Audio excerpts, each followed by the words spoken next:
Yeah, hello. Hello, everyone. Good morning. Hello, Mochi, Windswept, Media, TH, Apple, and Echelon. Hello. PBE got delayed, but have you gotten to play the set? No, I have not. There was no playtest. That means I cannot show you any gameplay footage whatsoever of set 18. Usually I can, but this time I can't. Oh my god, that was pain. Otherwise, I would have been showcasing this stuff already and uploading it on YouTube.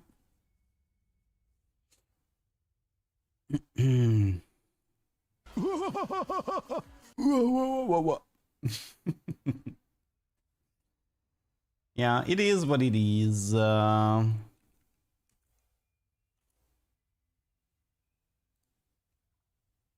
Yeah, so we have like 2 weeks to kill pretty much until we get our hands on set 18. Yeah, we'll see, we'll see.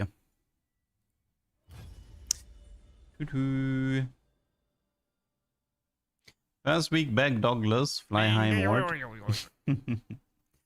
Yeah, I could technically play League Classic on the PBE. I might do it as well, but maybe later in the week.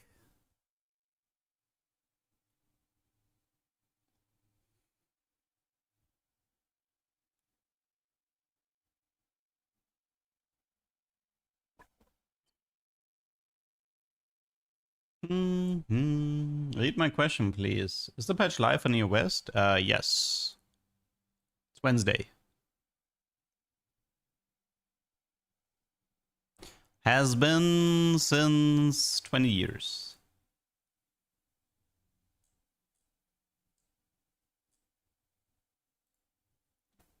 Hello, Raccoon.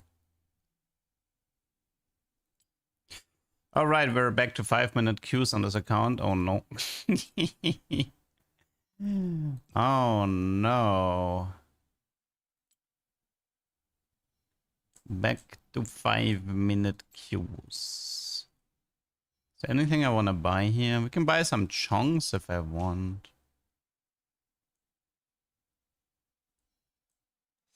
I have like 21k points, but could buy some chibis, although I don't really like those. Meh. Meh.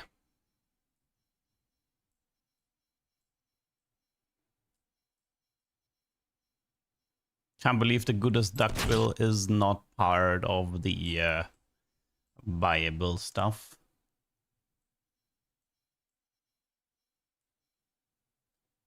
Sublin.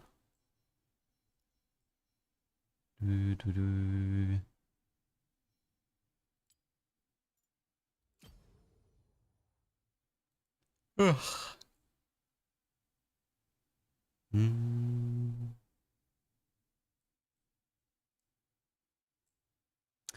Yeah. Maybe I should just play on a fresh account.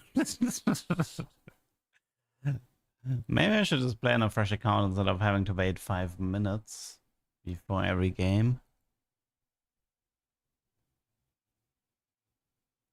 And that is why you don't want to brick your accounts with too many forfeits.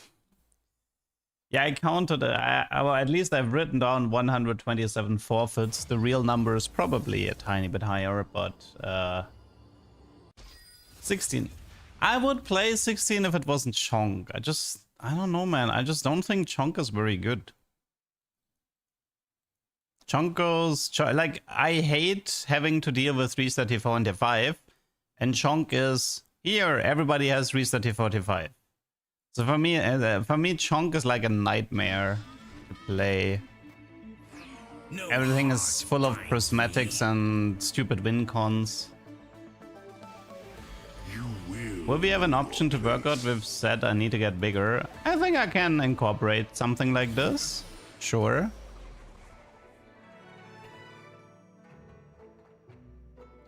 I mean, it's not that difficult to technically do something like did you know that working out with Set makes you bigger? I love this encounter. I mean, I could probably, together with the voice line, I could sort of like make an increase effect for the duck. At least a temporary one. That's probably doable. Shouldn't be too difficult. Yoink. I just realized I haven't played set 17 in a while. I have to get used to everything again. Yeah, I heard Shen is a timebreaker now, right? Shen is a timebreaker now. Make the duck grow with redeem. If redeem 30 times, you recover the whole screen. Yeah, but...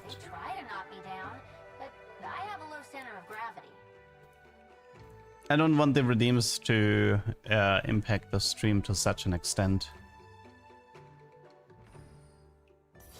Is there anything on my to-do list I haven't done? Not really. I think one of the very, very few things that were on my to-do list was the duping the Elder Dragon, and I've done that.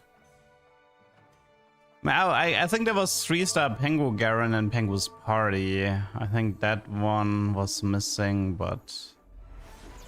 Pengu's Party actually still enabled? I didn't even check. Or did it get replaced by set 16 chunk?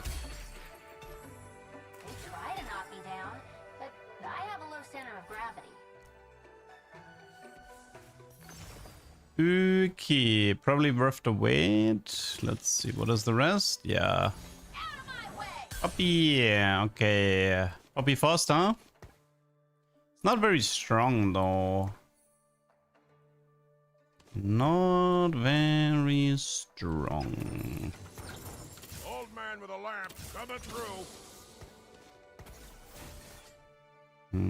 We have like Nashor Jewel Vega with Poppy. I mean, I could have also went for a Nar setup instead of a Vega setup. Is there something we can do with... is there something we can do with a Poppy worth the wait? The problem is I'm fairly confident that 4-star Poppy ain't worth it.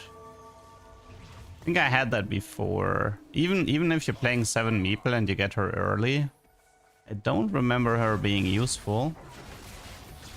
Yeah, like 5 Anima, Timebreaker, Shen, and Stargazer Vex are definitely high on my to-do list on this patch.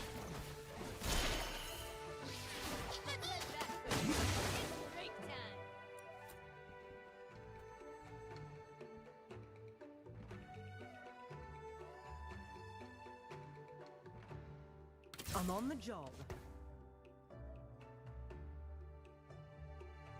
I mean, you can also do something like play 7 meeple and try to dupe an artifact anvil.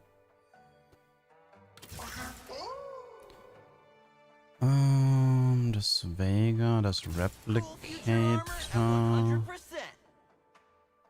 It's a Shakespeare. We kind of broke. We're leaning Bastion. I don't really have that great of a setup for Shen though. I mean, you mean give up the meeple and just fully commit into Timebreaker Bastion with the new Shen thing? Is that what you mean? We could do that. I suppose, a Timebreaker Shen build. I mean, I could sell the poppies past 3-star and just use it as eco to rush for Shen. It's probably a smarter idea.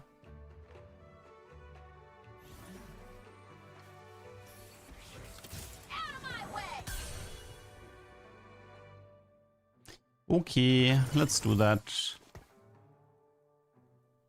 Bastion. Although then I should have kept the Aatrox, but...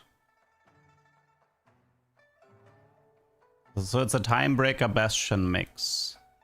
And let's see, what do we have? There's no encounter this game. Varus Aurelian. Aurelian can be helpful. I mean, for the set being bigger, I think the easiest and nicest solution is just make it bigger for like 10 seconds and then it reverts back to original size.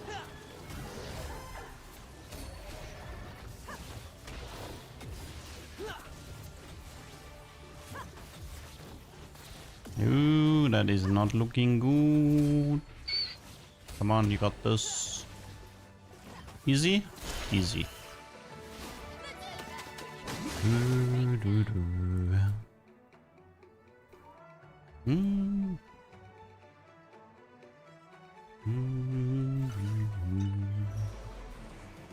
Okay, Aurelion Wealth Quest, that's fine, we can take that. And here, Rod for Jewel would have been nice, don't have that. There's one more time break, I guess that's acceptable. Is there even like a recommended Shen item build? I mean, people don't really play Shen carry if we're being honest.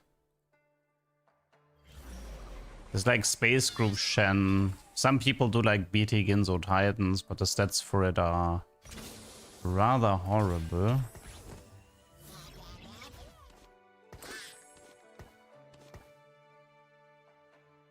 Hello, Denking. Yeah, the Space Group stats seem okay, but I think I remember liking Vanguard Shen back then. That one felt decent, but we're not really doing that here.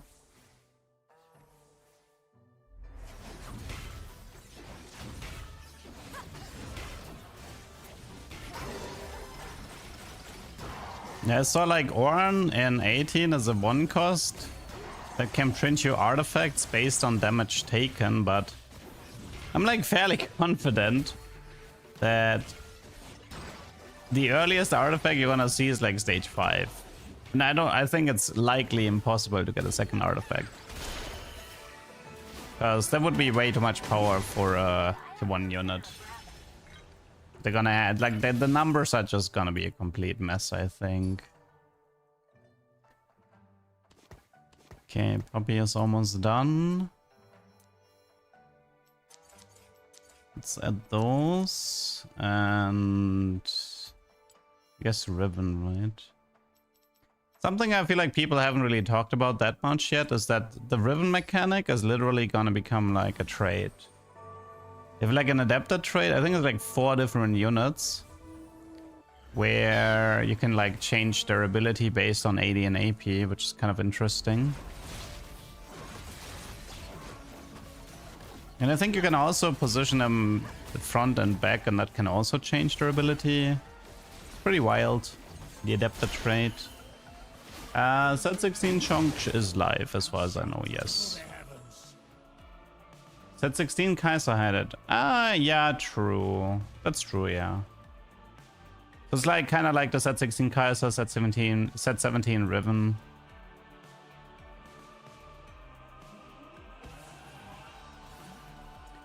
Will be interesting to see.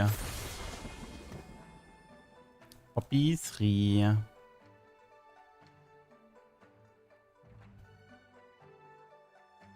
I wish you could choose AD or AP instead of waiting for the perfect items. I mean, 1 BF should be enough, right? 1 BF or 1 rod is enough to push them into the preferred one.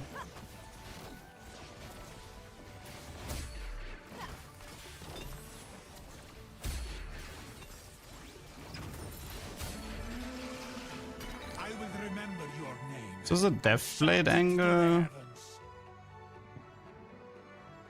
Maybe it's just a Shojin angle. The thing about Shojin that kind of sucks is I would like a Visage or a probably Visage here. Rod for Jewel would have been interesting. Belt would have been interesting. Even Cloak for BT.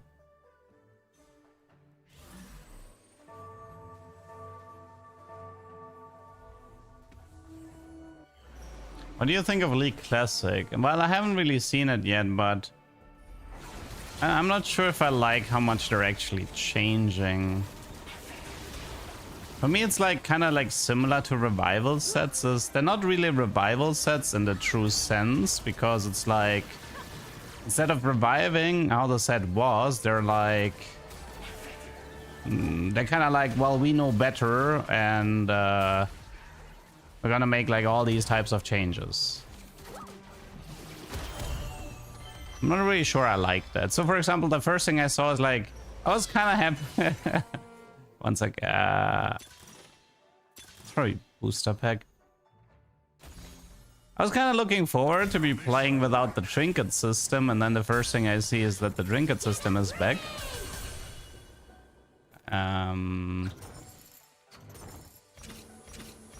Wasn't that happy about that.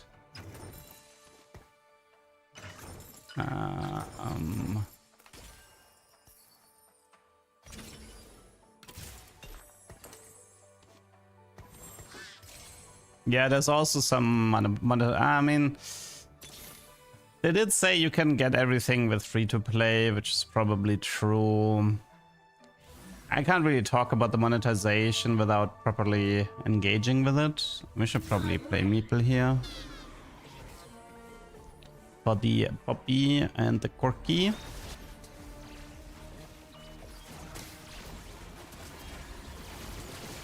But yeah.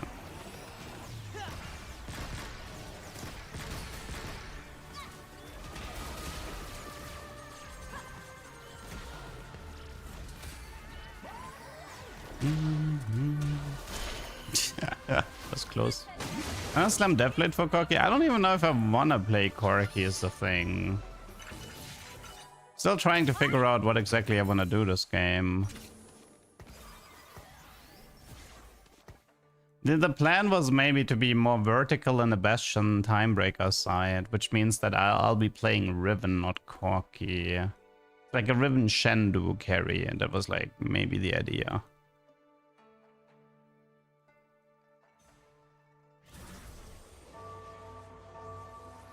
And if I do Riven Shen, then I don't wanna use up the BFs for Deathblade, because Riven and Shen, they're gonna need stuff like Eon and BT to function.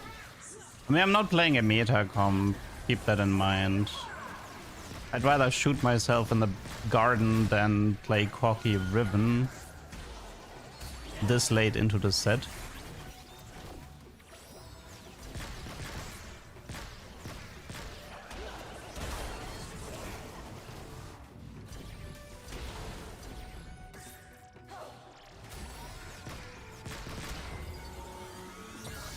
I mean, I always thought, like, when I was playing League back then, I loved the idea that the support was the guy who was providing vision for everyone. Think cosmic, like this. I really like that power fantasy of you're the vision guy, right? Like, and I remember not liking trinkets as much. And like being able to go back to being the vision guy, you buy the wards, you pick a Janna, you ward across the map, people thank you for warding the lane. Stuff like this, that was fun. Need me to hold back? It's a world-winning comp, who cares, it's a boring comp.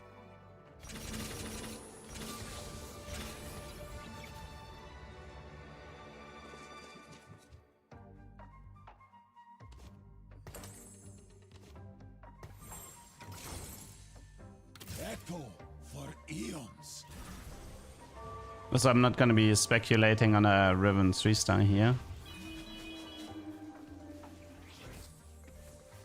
I mean, to be fair though, like, I don't know, like, I'd have to play League Classic to properly judge it. It is a weird Frankenstein of, like, different ideas put together. Which makes it very difficult to judge if it's actually gonna be fun or not.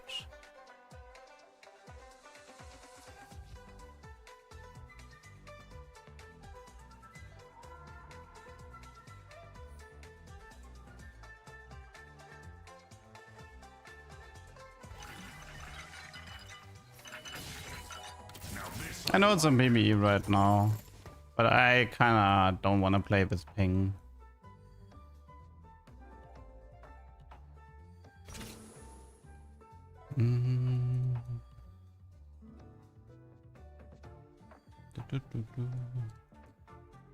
I know Like, I haven't actually played 17 in a while. I mean, I've been playing Penguins Parties for like a long time now. I haven't actually been playing a lot of ranked. So I'm kind of out of it on the meta.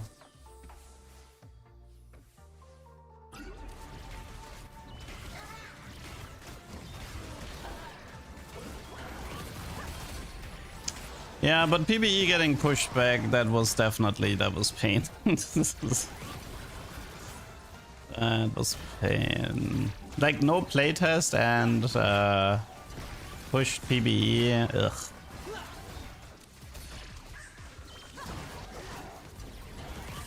Definitely threw a wrench in my plans for July.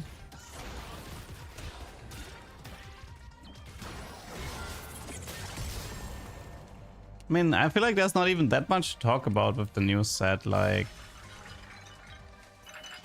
I can't really, like, I can be like, oh, this could be fun or whatever, but because I haven't actually watched or played any of it, like seen or played any of it, it's impossible to talk about.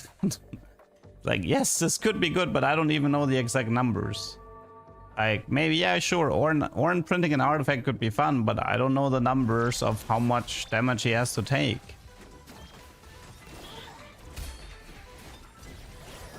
So, we shall see.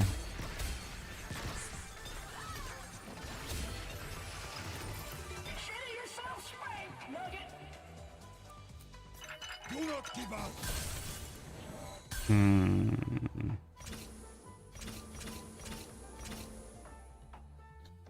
Starrock. I was actually thinking thieves here.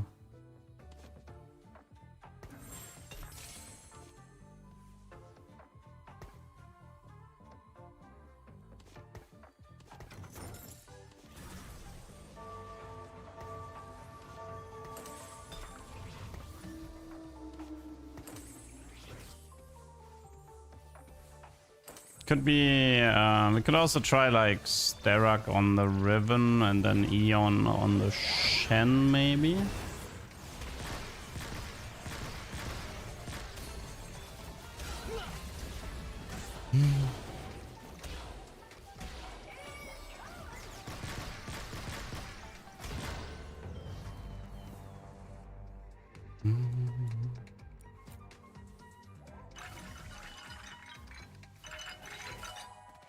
Commerce core. I could do this for more bells. Commerce core and then go full worlds and just end the game with Riven 3. That sounds great.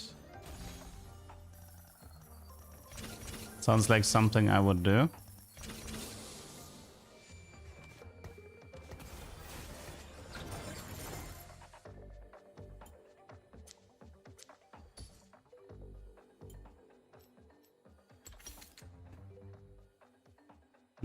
Hello, Captor.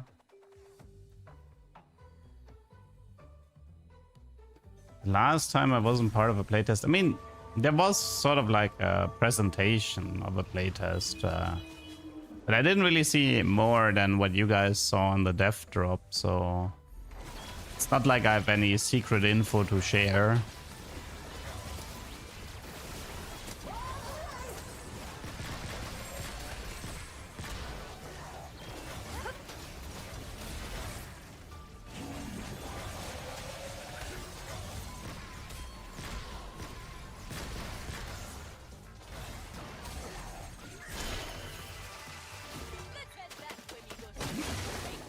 Yeah, let's try rushing 9, see if we get a Shen.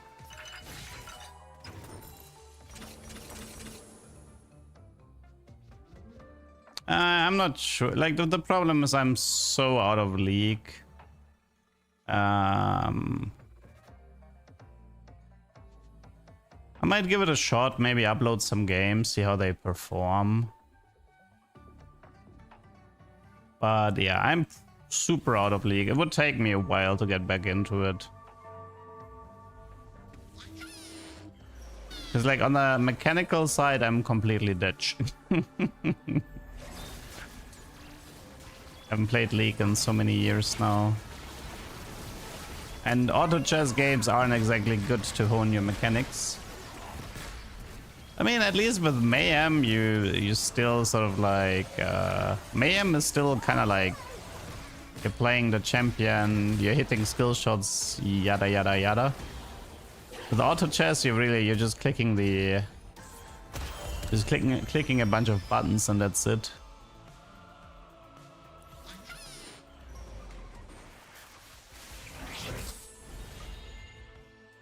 My sphere of influence grows.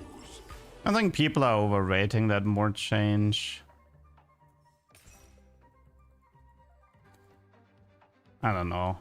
Like, we had a ton of crap sets with more than charge.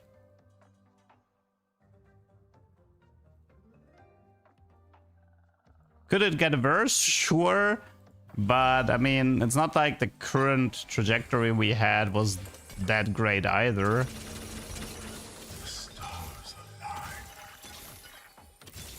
Oh, this is oh, wow, that's a cool looking Vex skin. I like that one. They didn't change the yeah, one sec, let me just... Why do I have Jin 2 here? Why do I have Jin 2 here? There we go, Shen. That's what I was after.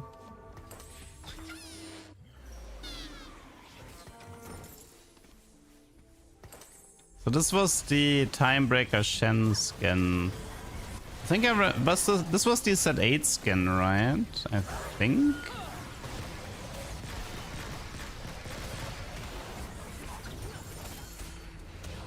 I like the Vex skin though, that's a really pretty Vex skin.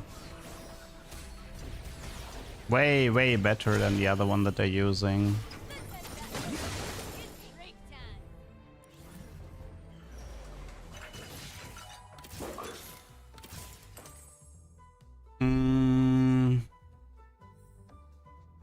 What do I kick out? Ezreal, right?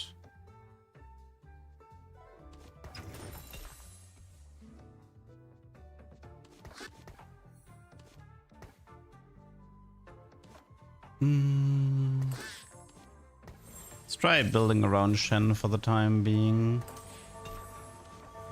I mean, I could have also kicked out Pantheon, Brawler, Replicator to have more backliners, because I'm like a little bit melee heavy. I also buffed the Ezreal drone thingy. Maybe I should have kicked out Pantheon. Wait, is that a Wild Drift skin, really? No wonder it looks so pretty.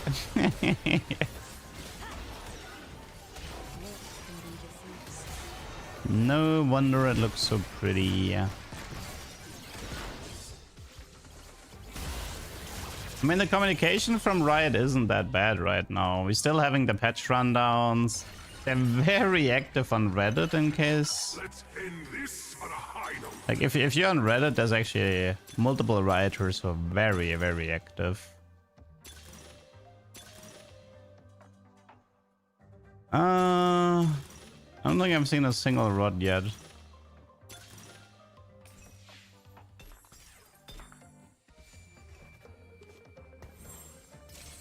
Whisper. It was more magic damage, really. Whatever.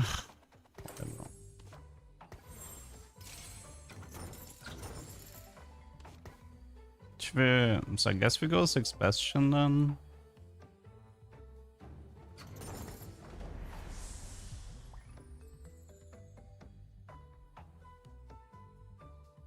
I mean, the thing is, like, what also this argument is like being made a lot, but it's like, and Riot has been trying to communicate this. When something leaves, then somebody else will pick up, right? Somebody else can like raise to the occasion. Like, people always assume is like that the hole will stay filled, but that's not really how life works. Like, maybe you need more than one person to sort of like replace the person that left because that person was doing so much, right? And Mord himself made a 30-minute video talking about the fact that he is replaceable.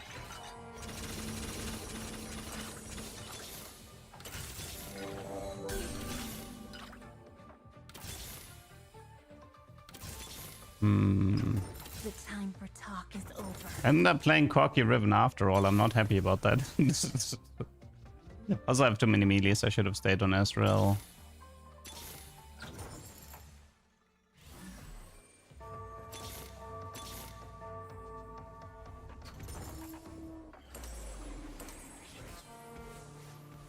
And the thing is, like, people always like, why do people naturally assume that it's gonna be worse? Why is it never, why is it so impossible that the game could be better with board leaving? Like, why is this never why is this never up for debate? Right? Like, talking from my perspective, the person who absolutely killed and destroyed artifacts has left the building. That might potentially be a good thing for someone like me, right? If, like, assuming he was the driving force behind killing support and artifact items, and other developers who stayed value that design space more, that means it could actually be a positive. I'm not saying it will be, but I'm saying we have to respect the fact that No looking back. it is possible at least. Artifacts have been fine. Artifacts have been really not that big a deal. They have not been the hot story. They're good. You can make them work, but there's also ones that aren't as good.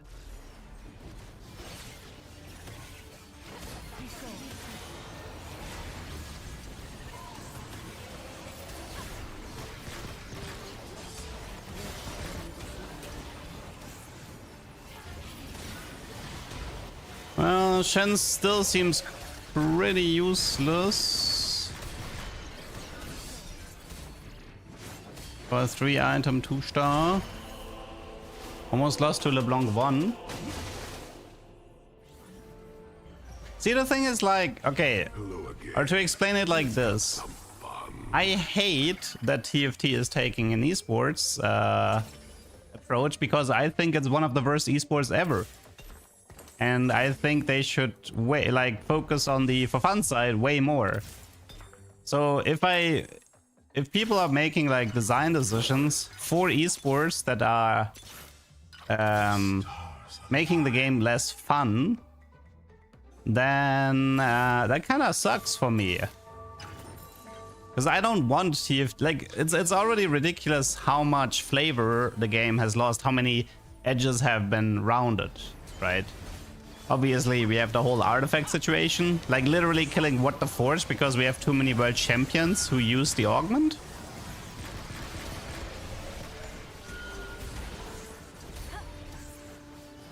I mean, think about it. We used to have assassins, we used to have supports. We have none of this. The entire game is a front-to-back fiesta. Like, that's completely messed up if you really think about it. Name me a unit that is pure utility. You can't. The utility unit from Riot's point of view was like 80% damage and 20% shield. That's it. That's what they call a utility unit.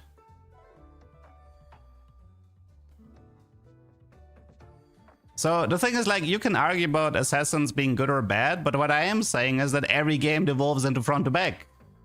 And all the casters have, like, they kind of like need to give the casters abilities to hit the backline because otherwise it would be even more front to back. But there's a limit to how much you can do in that design space because, like, either you have a tank killer that's very single target focused, or you have a big AoE spell where you kind of like hope to reach the enemy backline. It's because you killed all these, because you killed the support archetype.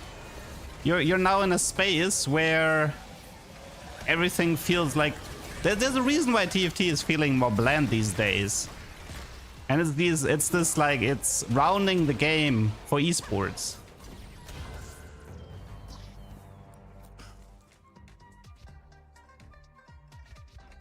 Like, the positioning is a fucking joke in TFT nowadays. Dude, positioning used to be so much more important compared to now.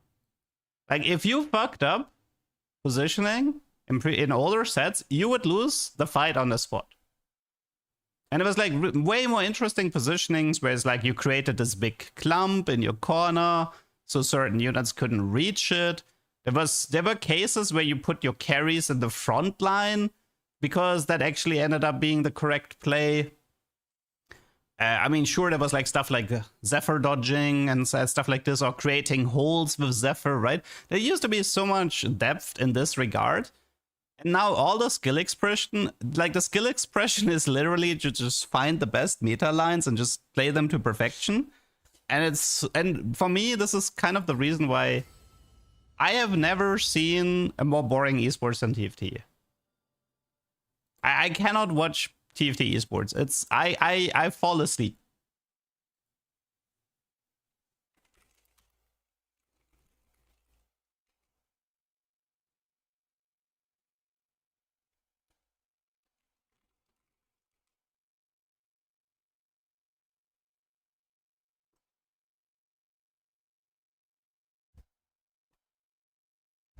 So yeah, I don't know.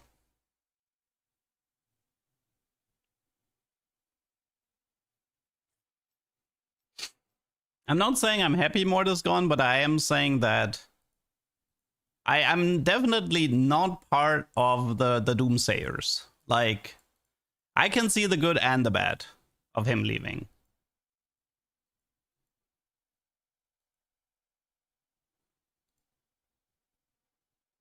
Wait, let's see. What's currently here? So Pengus is gone and set 16. Shonk is probably gonna get is probably added within like 16 hours or so. Like shit like Shroud, man. Oh my god, you guys have any idea how the dopamine rush of the opponent having a bad positioning and you shrouding like 80% of his team? Dude, that shit was awesome. Yeah, I watched both of MSI and honestly it was great. Like, MSI was a ton of fun this year. Had a great time watching it.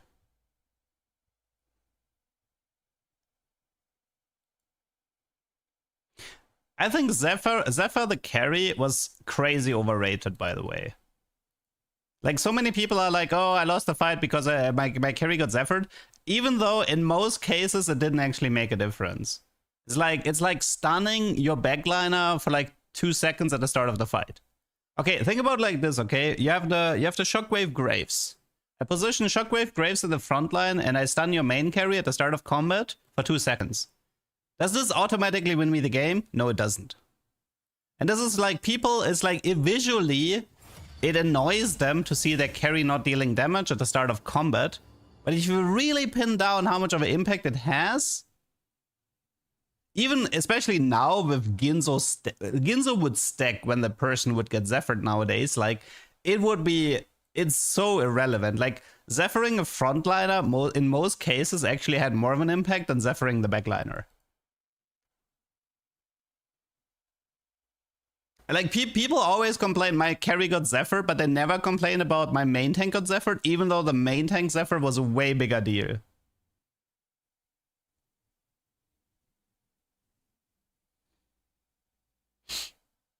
You look at Golden Spatula, their set revival has literally reverted all set mechanics back to how it existed. Their current set 8 revival... Oh, are you serious? You're fucking with me right now. If that's true, oh, I need to play Golden Spatula. You're fucking with me right now.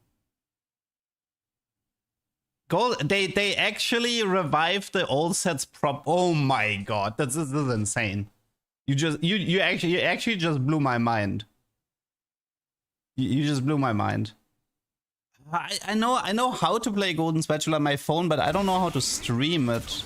I can't make Golden Spatula work on an emulator. I can make it work on my phone, but I can't make it work on the emulator for some reason. Maybe I need to try this again. Dude, if that's... Oh my god, like this is something I've always wanted. I wanted the revivals to be like true to how the game used to be. Because like a lot of revivals are just dog shit because of modern mechanics.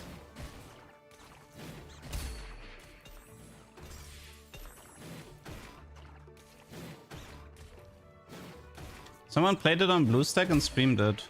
I mean, I have BlueStack. I mean, I'm using BlueStack a lot, but I just never could get it to work. It doesn't... Even when I downloaded the file specifically and tried to manually install it and stuff like this, it never worked for me. Ah, that's a big deal though, that you just said that. Okay, I'm gonna make a note. I need to figure out. I'm not joking, I'm gonna be streaming Golden Spatula if that's true. I don't care if I'm streaming a mobile version on an emulator.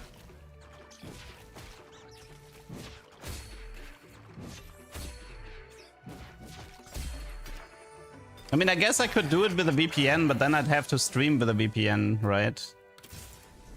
It's also something I need to figure out how to do. It's like the the loopholes I have to go through to stream Golden Spatula is pretty brutal.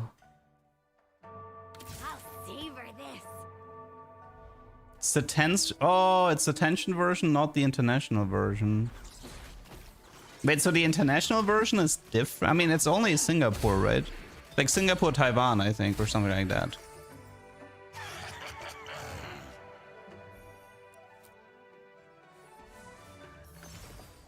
Okay, could do like a solo plate Cho'Gath type deal, maybe?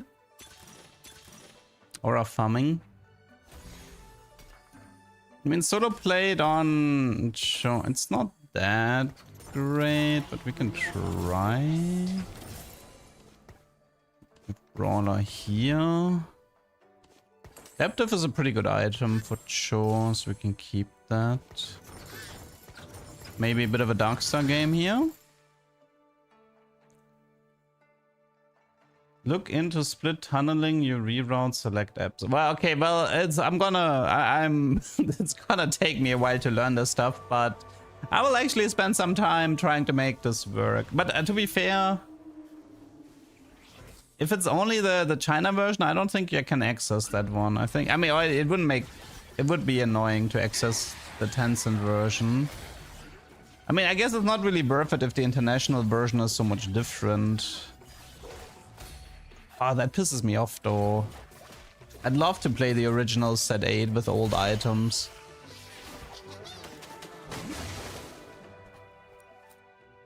You just need a WeChat account. Oh god, but now like there's so many loops I have to go through now. Need a WeChat account, need a VPN, need to reroute selected apps.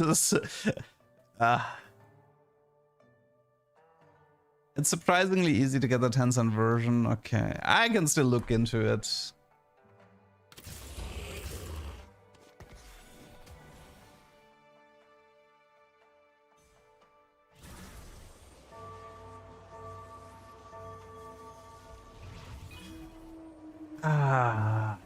That's painful though, learning that they get like the ultimate revivals and stuff. They even had a set, like I remember when Golden Spatula came out, I think their first revival was set 1. Like they literally remade set 1. They added like new units, balanced it a bit and stuff like this, but it was pretty cool. I was kind of jealous of them. And I'm very jealous of their cosmetics, you know. They get like Powder and Isha as chibis and stuff like this, and I'm just sitting here like, dude, just take my money. Why won't you take my money? It's kind of insane how much superior their version is to ours. Like the thing is, like, for example, like, yeah, I wouldn't mind playing set 16, but the fact that I can only play set 16 as Chonk, and I hate Chonk, it kind of pisses me off as well. No time to waste.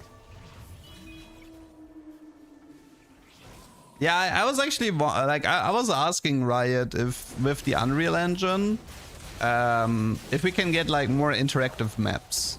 Because I think one of the reasons why the maps are so basic is because of the Hextech engine. But in theory, with the Unreal Engine, it should be possible. With the Unreal Engine, it should be possible to get more interactive maps in the future. You talk, yeah, I have my own. If I say Chonk, I mean the Chonk mode. I don't mean the Little Legend. Hey, they have 114 units instead of 100. That's funny. Make thyself devout, and eternal life is granted. Okay, 3 more shows to go. Oh yeah, I think so. I remember somebody asked if we can get, I think it was Golden Spatula that has a dark mode. I think, at least, I remember somebody asked regarding dark modes, because it might be Golden Spatula that has a dark mode for the maps. For like nighttime playing. Because obviously a lot of TFT players are kind of like night owls and stuff like this. I still consider the beach, like if somebody plays the beach map after midnight, I always said this is considered a war crime. Because when you were like scouting and everybody had like darker maps and then somebody just flashes you with the beach map and it like actually hurts your eyes. This was like an anti-scout tactic when playing late at night.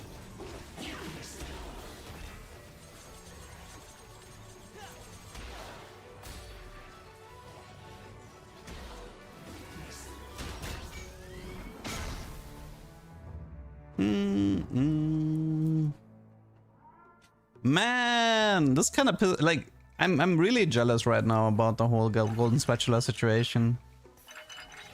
I always knew their mobile experience was better, but what they're getting is ridiculous. Well, the Bun Bun Cafe doesn't lag to me anymore because I upgraded my PC, but it definitely was laggy before I upgraded my PC.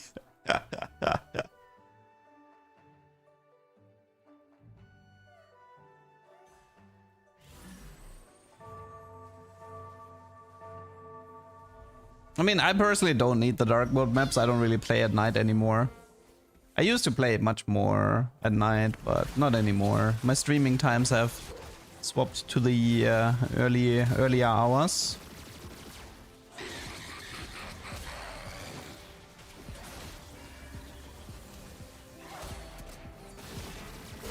It's always so weird though, playing solo played in Darkstar.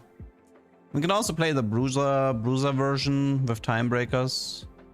So with like less, so like the stone plate has more use case. We shall see. We're kind of missing. We're not gonna have 3-star Ezreal and Lysandra though, from the looks of it. Trust me, bro, source, but China may be strict about emulation and VPN and region exclusive games. Expect a ban. Yeah. I can actually see that.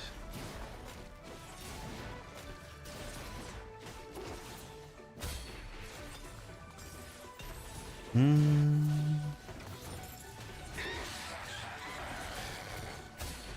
wonder if the Western, like, I'm still trying to figure out why the international version hasn't rolled out to more regions yet. We shout it to the heavens.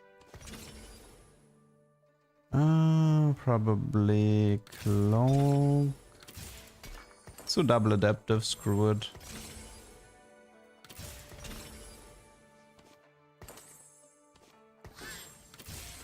Maybe some anti-heal. Cool future armor at 100%. No time to waste.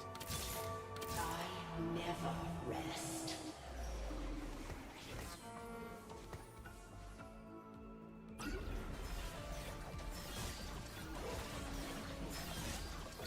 Ban for emulating. I mean, the problem would be the streaming element on top of it. So for example, like, I think with Nintendo, there was the rules that,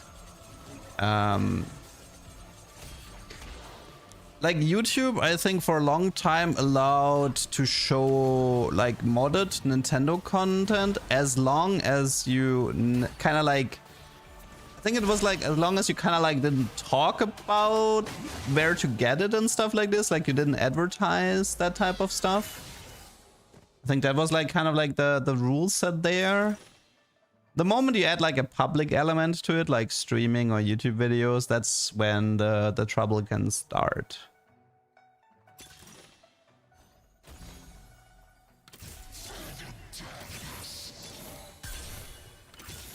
future armor at 100%. Mm-hmm.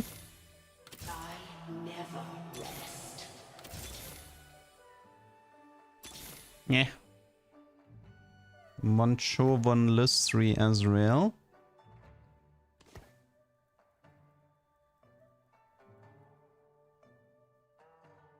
The international version is watered down from the full Tencent one, and its player base is kind of low.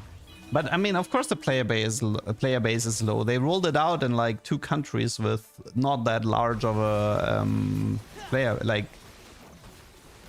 oh right, right. I'll fix it next round. The positioning.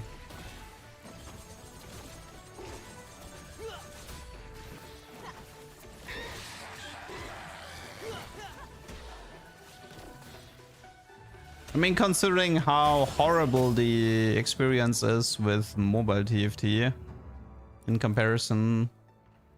But this is always such a pain. Because, I mean, if you roll it out in the best, you're kind of like creating a competing product, right? So it would have to be one or the other. You don't really want to split your player base.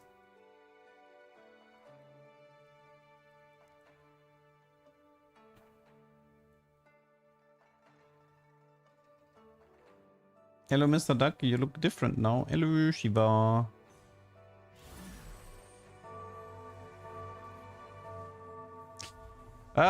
This sucks.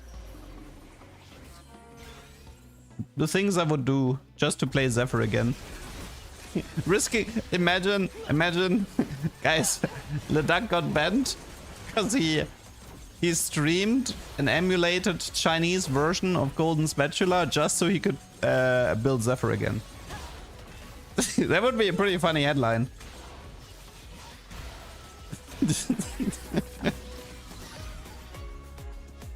Set 16 revival should be gone from PBE and it should be up on live within 24 hours. It's usually late in the evening for Europe. So it's like in, like, I don't know, like 10 hours or so it might be up. Something like that.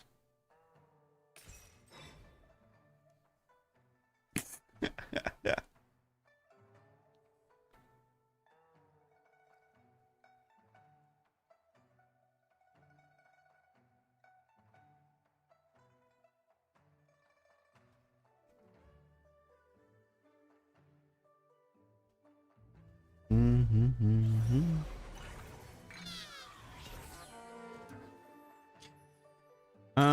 Okay, can I like finish my... Thank you. Was bothering me a bit.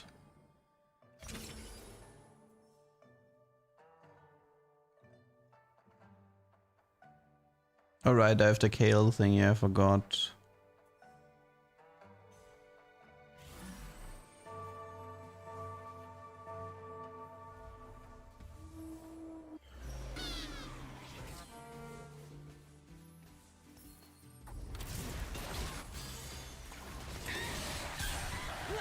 Might have to go Sunfire here.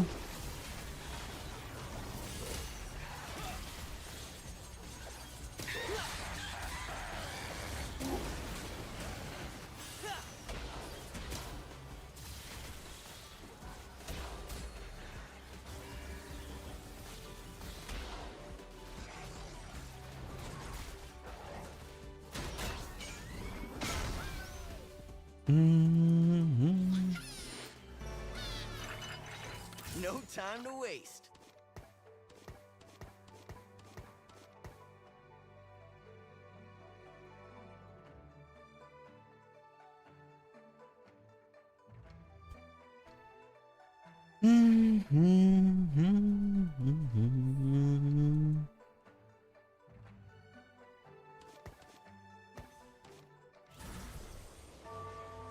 It's okay, guys. Time to move to China, stream on Bilibili, and Golden Spatula content. Easy peasy.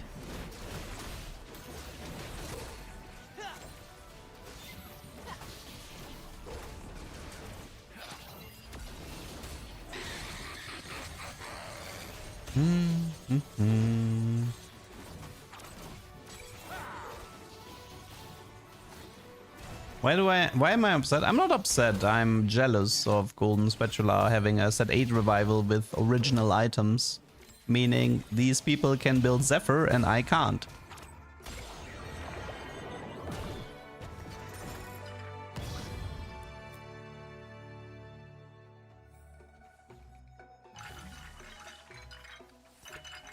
No time to waste.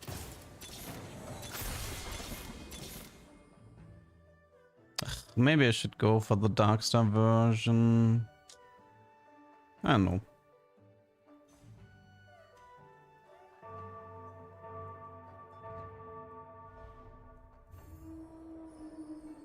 I don't know, the item rework still has, like, it's still bugging me so much. The removal of support items, the killing of artifact augments, the butchering of artifacts. It's been brutal, man, as a content creator. Meet your fate.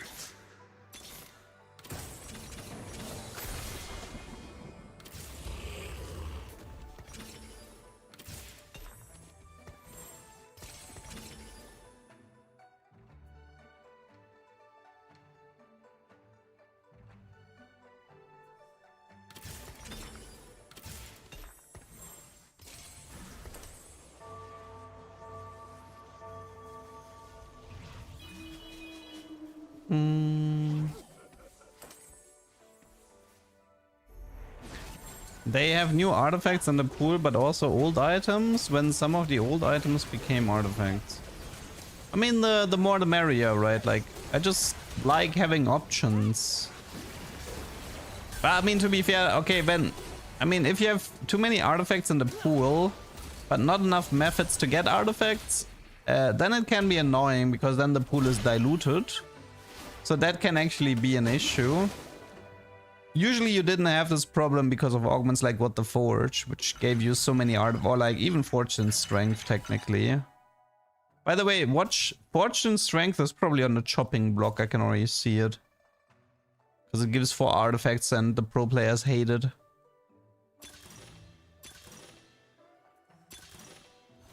I can see Fortune Strength getting chopped in the foreseeable future.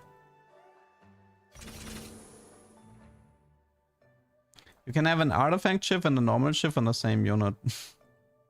I mean, artifact shift is like the fakest item ever.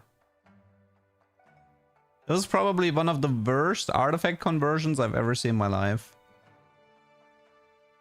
Flicker Blade the same, like making craftable items into artifacts was so lame.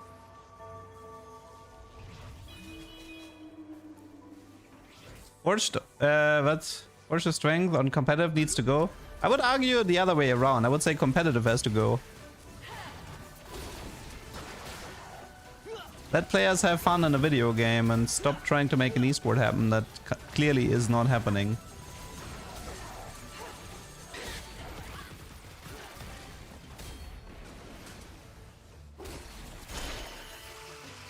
I will remember you and shout it to the heavens.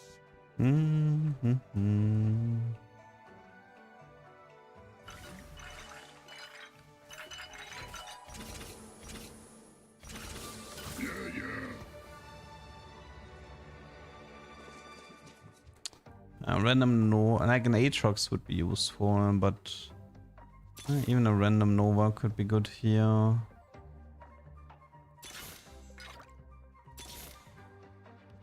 Yes. To the death. Yeah, whatever. Esports dramas aren't helping. The esports drama is kiddie, like that's kindergarten. It's not even real drama.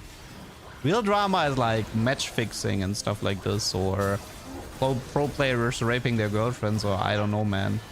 Like, people are getting up in arms about a guy pausing. Like, please. Get some real issues to complain about, not this kindergarten stuff.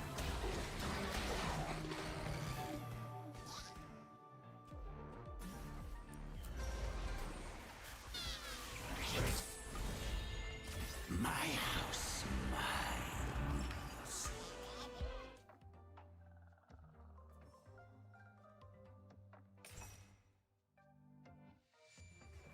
I mean, racist, but it's he accused the two people of the same country for colluding. It's not. I don't like. You can argue it's racist, but you can also argue he's little. Like they could have been. If it's like, listen, he can. People literally said the same stuff about French players. Do you have any idea how often you heard pro players be like, the French guys are colluding? Because there's often like multiple French people in a lobby because they have a really strong scene. This happens so many times. Of people being racist towards French. Now, do I agree?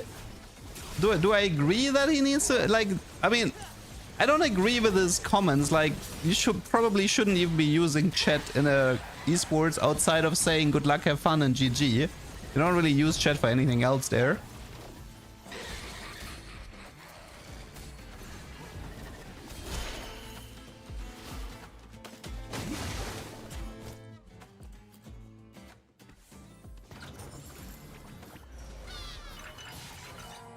I mean, the way I would handle it, I would probably give him a punishment for his behavior.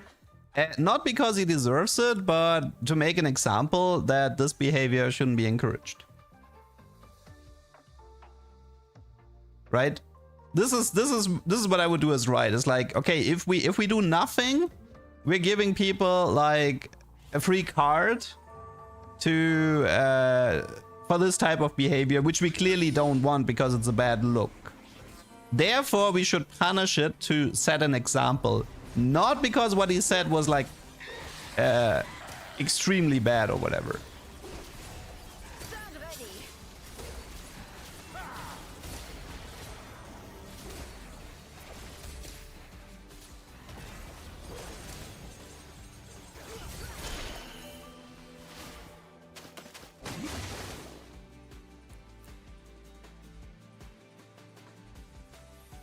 But yeah, I don't know.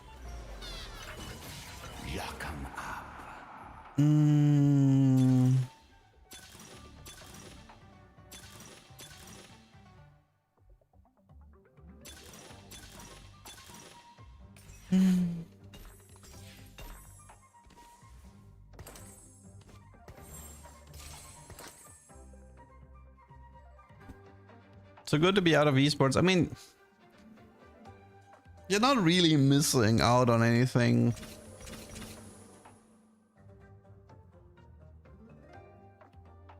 I mean, the thing is, like, I don't mind that TFT has an esports, but I do mind it that I feel like I'm constantly getting shafted in favor of the esports.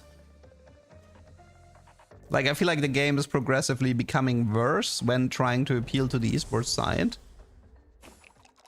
And that's the stuff that's bothering me, which is why I'm like aggressive against the TFT esports. I was like, I mean, the thing is, like, in a way, I mean, Z16 is probably the best example, right? I'm known as the artifact guy. I make tons of videos about artifacts, both on 2 YouTube channels, right? And then I see like artifacts getting absolutely, like, they got destroyed so bad. People stopped taking Portable Forge. I stopped taking Portable Forge. Craftable items in most scenarios were more interesting than artifacts, right? And it was effectively for the sake of like esports, for the sake of the Z16 open. And to have like a strong esports, or like to have a fair esports scene for Z16. And then for me that was brutal, because there was like the amount of content I lost because of that. Oof. That really hurt.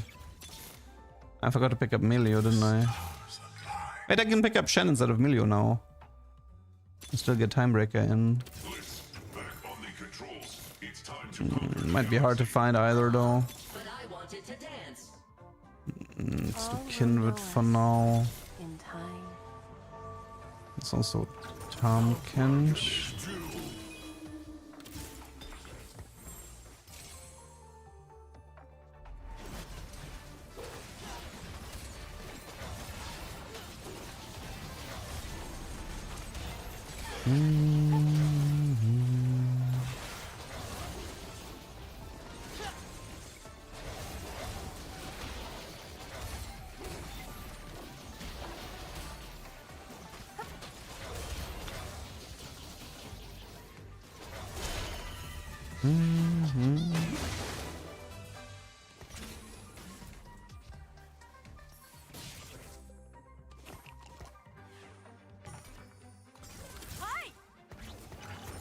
Okay, let's try to go level 9 at Shen instead of Milio.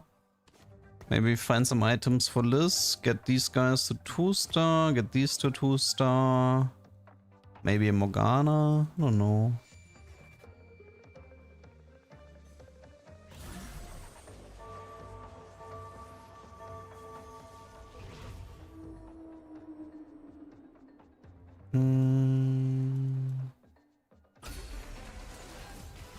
Looking at next set, I see an issue that's anti-fun.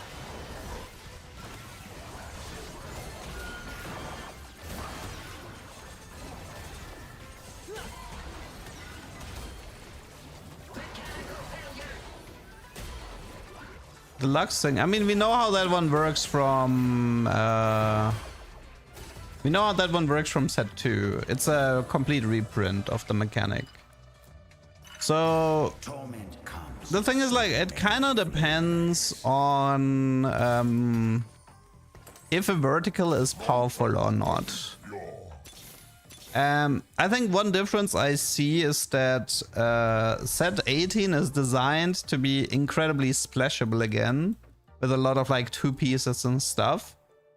And I think most of the verticals probably won't even be worth going for. Now, something that can potentially be annoying is that you got the double emblem and you want to go for the prismatic, but somebody else found your Lux, bought it, and is holding it hostage. That can happen, which can definitely be a like frustrating element. Based on what I've seen from the trades, though, I don't think Lux will be as relevant as people make her out to be. I feel like it's mainly a pain point for prismatics, if anything.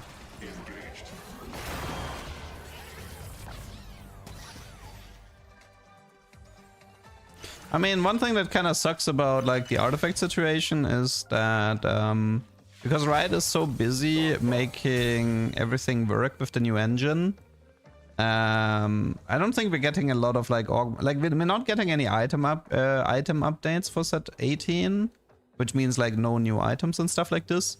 And if they remove divine artifacts, that actually means we have like less artifacts to work with. So that's gonna suck a bit. And then also like on the augment side, I don't think we're getting a large refresh of the augment pool either.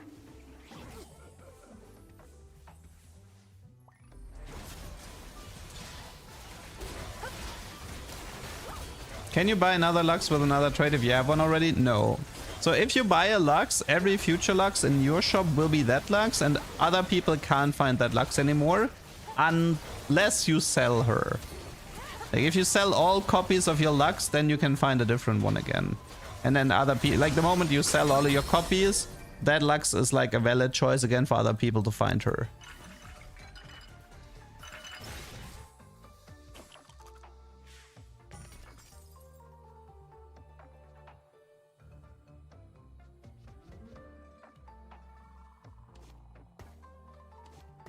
How much HP is that? 11k. Plus 4k bonus HP. Not too bad. Not too bad.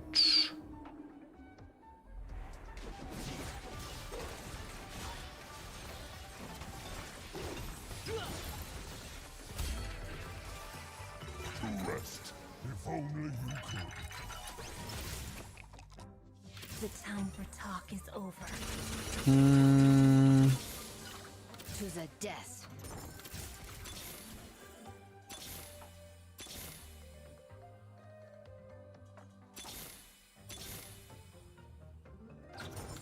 The world is my feast. Yeah, anything else?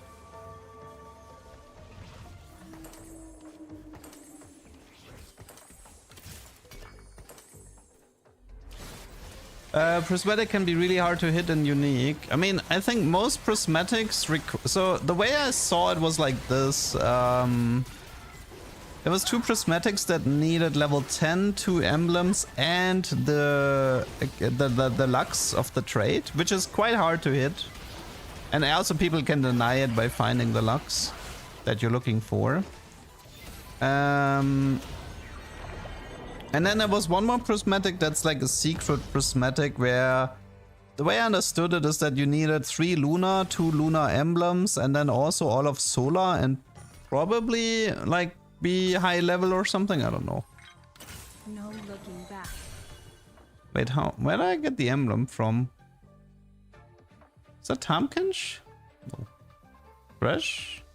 And Sven can Thresh give emblems.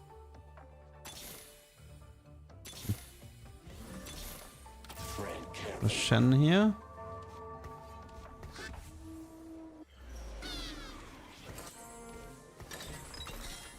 Oh, it's a brawler emblem. It's useful. Could do 6 brawler instead of sniper if I want.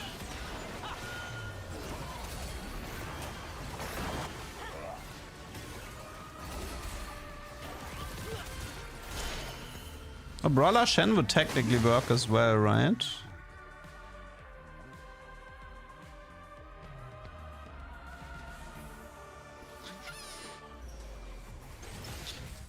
Yeah, one thing that's a bit annoying about the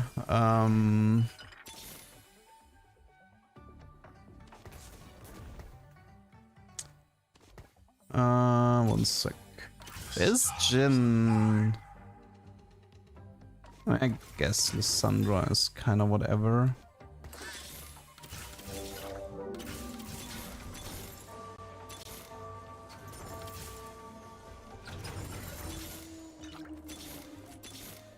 Okay. I can swap to Brawler Shen if I get him to 2-star. How big is Shogoff? 13.6k.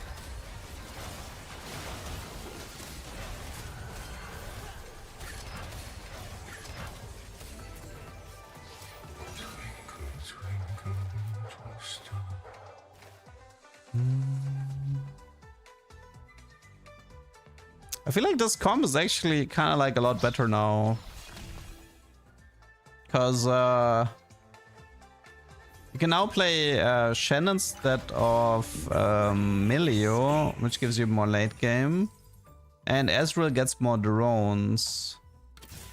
So that comp is like buffed in 2 different ways. So something to keep in mind. Do we have a different brawler? I can do Urgot or Gragas instead of Rek'Sai. But that's pretty much it.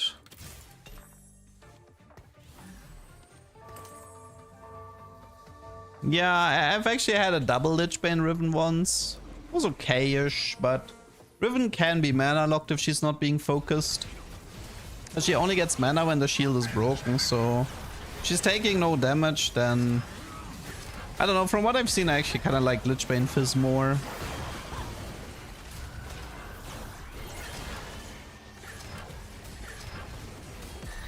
Even the drones from Ezreal go pretty hard.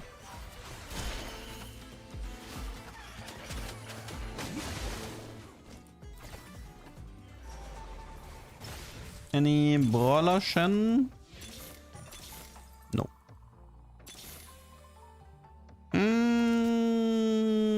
Unfortunately, this might be last find, so I'm not sure I can see him in time.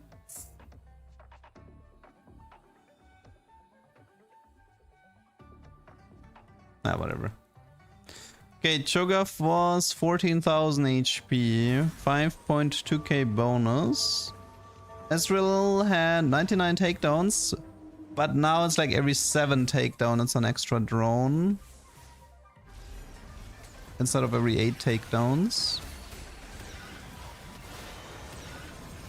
Yeah, this comp definitely feels stronger now with Shen and the Ezreal buff.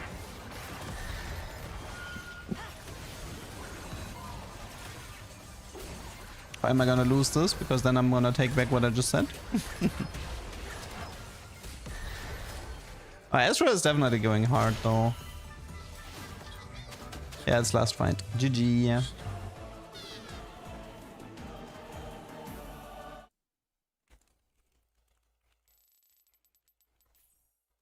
Okay. Although I don't think I'm gonna upload that game to YouTube. I was ranting too much. I spent like the first half of the game talking about Golden Spatula and the second half ranting about esports.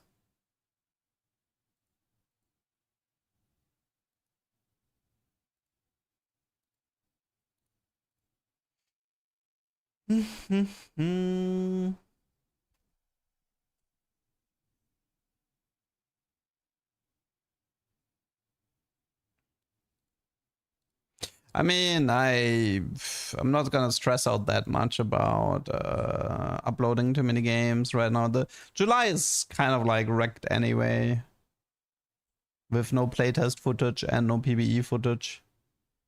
So does it really matter at this point? Not really. Really, that got flattened.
Oh boy.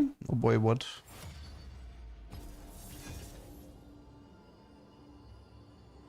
Oh wait, I just... Oh, never mind.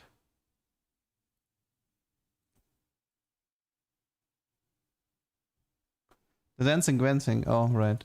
I don't actually hear the music when I'm playing, so I don't actually know where... But I figured I should bring Dancing Gwen back as a Easter egg, so she's not lost to time. Which ducks are we planning to draw in set 18? Actually, I made a list about potential duck costumes today with the artist. I mean, I can already talk a little bit about it. It's not like super secret or anything. So I like, okay, I feel like my coolest idea was this, okay? We're gonna make a duck that's both lunar and solar. And the way it works is that if I'm not talking, then it's lunar, and when I'm talking, it's solar. So it's like, it's kind of like two different skin lines that like swap between talking and not talking. Because it would like fit with the theme of the moon being quiet and the sun being loud or something like this, right? The night and day cycle. It's always solar, yeah. Except when I go to the toilet. I definitely like that idea. No time to waste.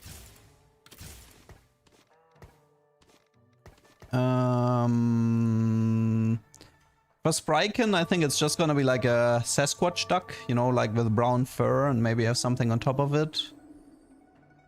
Covenus might be female, we'll see. Like all the Covens are female skins that have really similar costumes. Don't really think there's too much you can do there.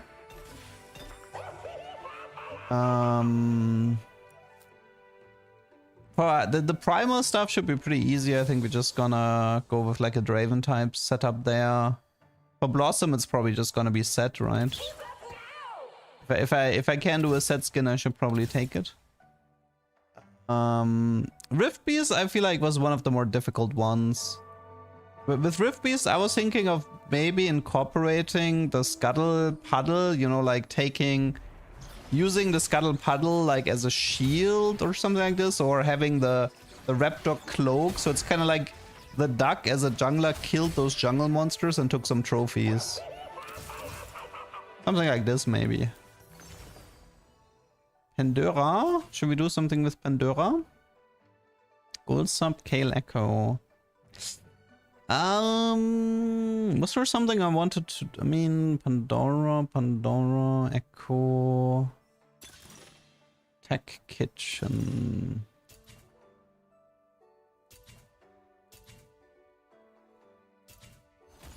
Maybe try an Akali.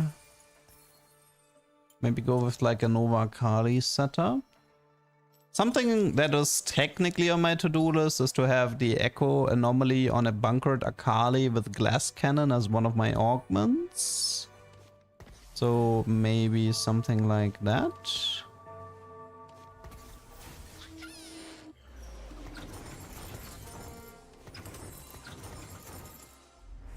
So I could Pandora into like hopefully Radiant Deathblade and stuff.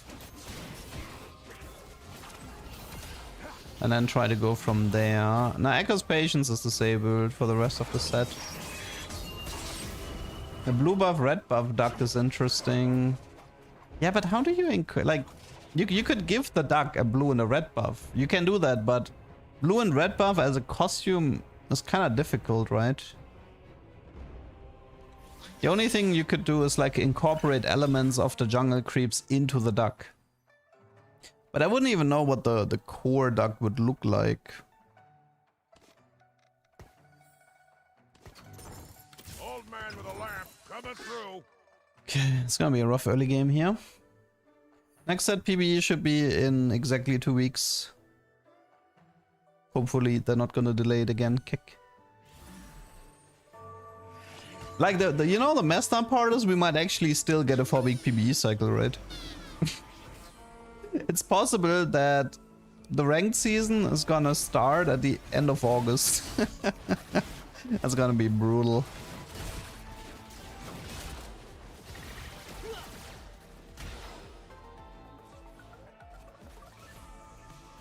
Wait, why is he playing such a strong anima board? Seems kinda like a waste. Even played 4 units. I'm on the job. No progress yet on the items. Also, I feel like Inferno as a trade is such a difficult concept for the ducks. Because like all of the Infernal skins, they're like pretty much like close to molten lava. And I think it's kind of hard to make this work with as a costume. Nexus Anima is looking different today. Yeah, I saw that they did like some interesting change. It is technically the for fun patch, right? I wanted to try some games today. Cooked duck, yeah, but I mean, people aren't gonna associate it with Inferno if I do a cooked duck.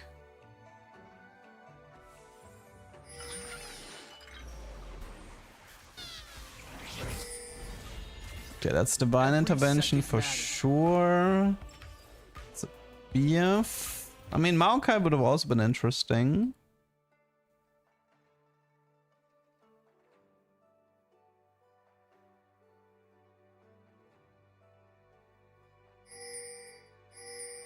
Who are they pinging and why?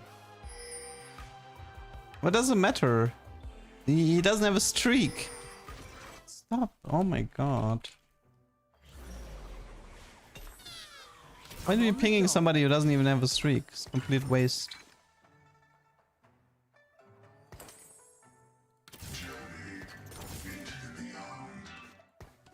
I guess I could invest into one stone plate. my frontline dies too fast. There's kind of no point in the Deathblade setup. Brand-esque costumes where heads on fire. I don't think it would look that good. Also, I don't know if I'm gonna be playing that much Inferno. This guy is Ilaoi too. I have, like, this is the second anima guy I'm griefing, but I mean, honestly, they're griefing each other. Like, you don't play Ilaoi 2 in stage 2 when you're trying to lose. It just doesn't work like that.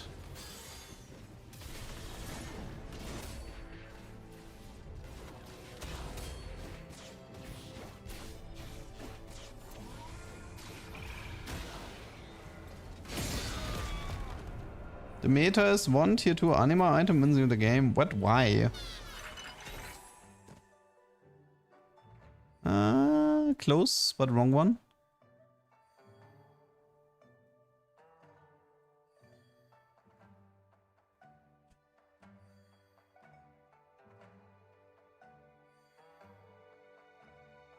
Is it like the Laoi tentacle thing or what?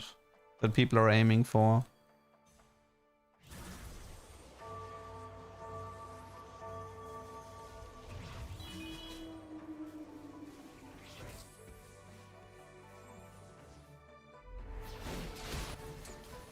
I think I'm gonna have to roll this until I get Radiant Stoneplate or Radiant Deathblade. Would heavily prefer the Radiant Deathblade.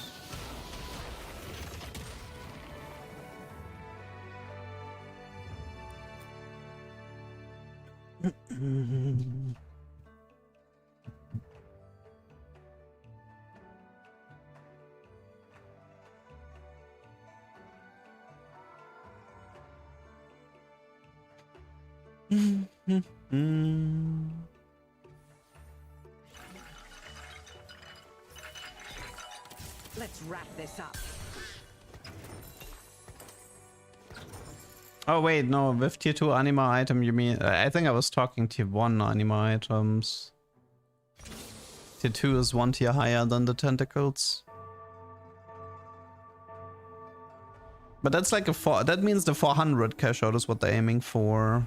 I mean, well, people did that before I did a break, so... Stuff like crossbow, I mean, still was always strong. Even after the nerfs. Before the nerfs, it was just an auto win.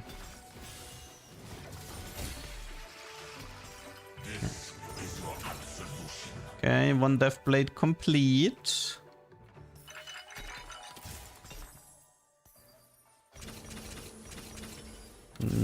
Okay, making progress. One more BF, one more Radiant here. Oh, actually, wait, I just realized something. I need to keep one slot probably open for the Echo Anomaly. Although that one joins it kind of late, so... Kindred is gonna be a problem as well.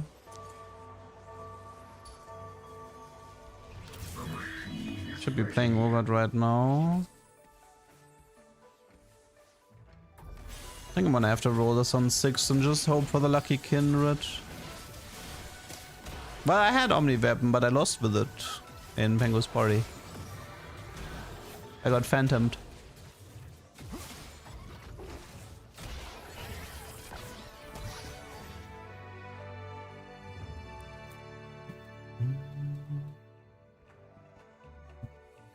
Key.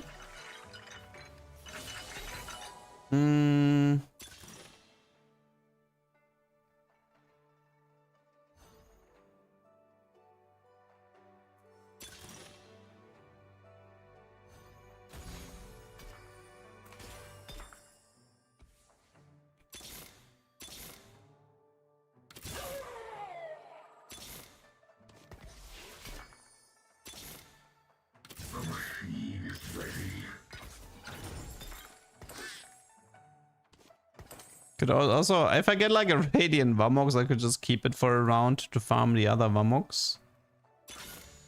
And Kindred. Man, the odds of getting Kindred are just so high for some reason.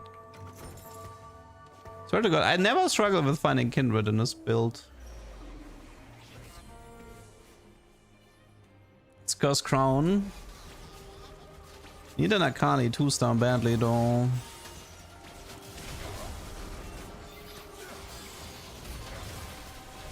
I mean, considering we don't have deadly... Okay, so here's actually... I don't actually have to corner her if I don't have deadlier blades. Because even if she dies, the damage should stay the same. Actually, no, the damage would stay higher if I don't... Like, the damage increases when she is casting, so... In this specific case, I shouldn't actually corner Akali. I mean, I could... Like, I wanted to check for Glass Cannon. If I get Glass Cannon, then it could make sense to play it like that, but... We'll see. I'm on the job. Of course, I can't find Akali too.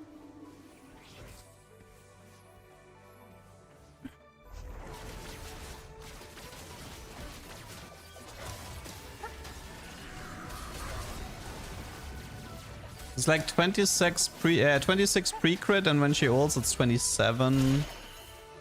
Like the entire AoE increases with every cast.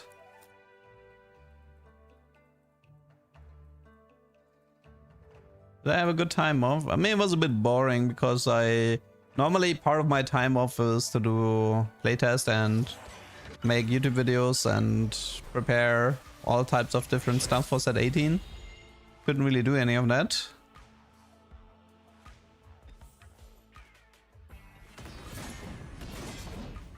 Don't need any legendaries here. I do have to pick up Echo next time though. Kindred pair? Is that gonna be Kindred 2 before Akali 2?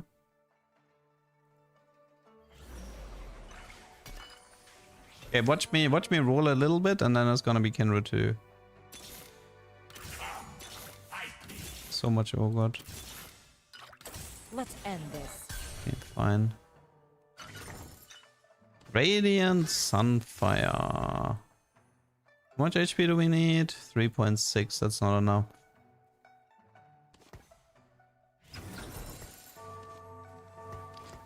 Ah, 6 Akalis missing, that's a lot.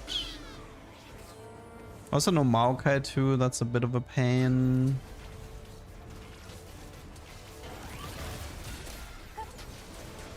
I mean, there's still something I can... if I live long enough, there's something I wanted to try. If the unit dies with Echo's Anomaly, whether or not the AD steroid is stays tripled for the rest of the fight. It's something I always wanted to know and never bothered to check.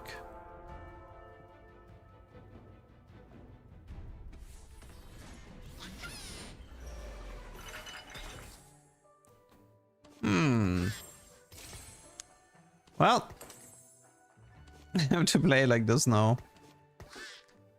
Okay, this is a Vamox, right? Yeah, this is a Vamox. Well,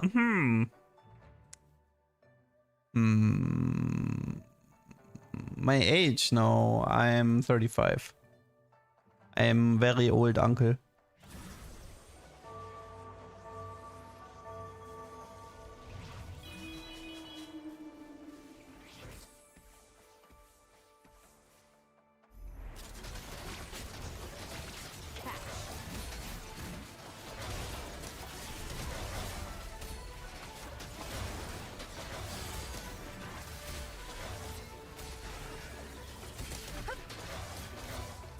Okay. 6 Akalis, Echo's Anomaly. Glass Cannon would be the most Glass Cannon would be... I mean, I don't really... Glass Cannon is only relevant when you have Deadlier Blades though. Because then you can do double Death Blade, Echo's Anomaly and Corner. But since I'm not doing that, I guess I don't really need it. Protect what is pure.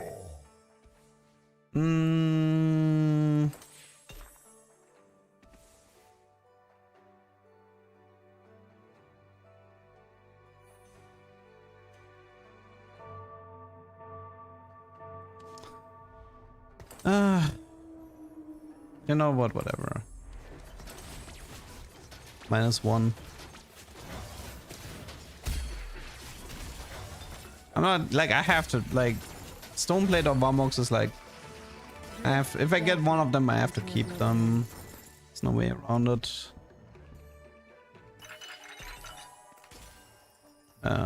We technically have anti-heal, but we don't have burn, so I can still use it. I'm on the job. Don't really care for Kate or Ogre, to be honest. Wrap this up. That one. Struggling with the Akali.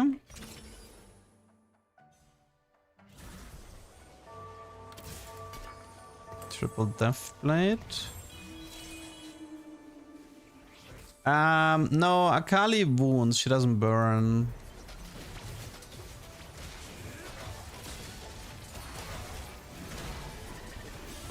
So you can argue the red buff gives me anti-heal in the first 6 seconds. And then it gives me and it still gives me burn for the entire fight. It's not, and it's also like an attack speed item for Kindred.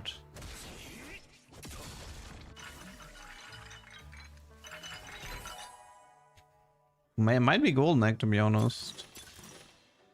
I don't think there was an artifact that's useful in this comp as far as I remember. I have Pandora, so I could roll for something. That was like, I tried Sniper's Focus, but I didn't actually like it. I think it's just Golden Egg. Let's go. Um, Let's go. Is it possible for me to force Akali from this spot?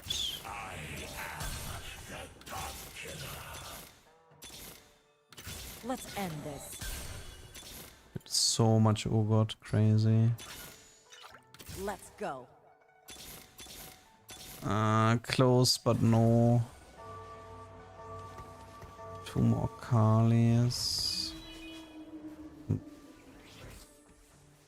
I'm done trying to make Maokai carry work. I completely gave up on that. It's just, it was too impossible.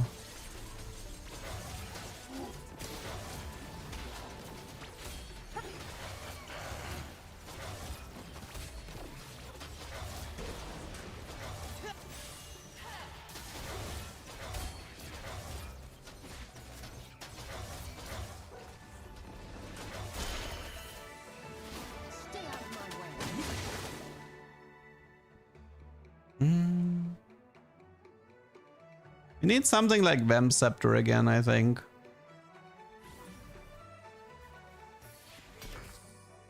The game keeps giving me Urgot. Protect what is pure. The amount of Urgots on Caitlyn I have is crazy. You can Maokai carry and Pengus? Nah. Also, Pengus is gone. Sorry to disappoint, but Pengu's party has left the building. It only was until now. Because set 16 Chonk is replacing Pengu's party as the fun mode.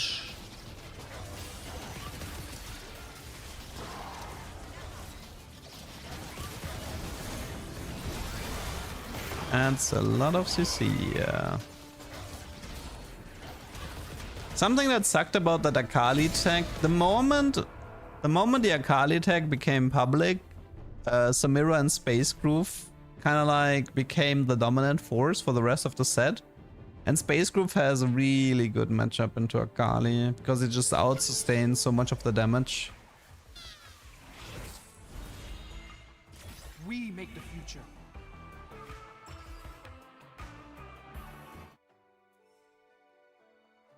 I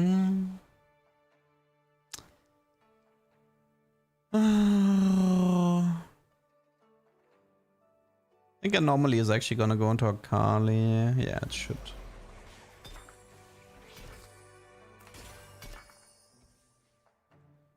Could do double Death Blade Kindred if I want.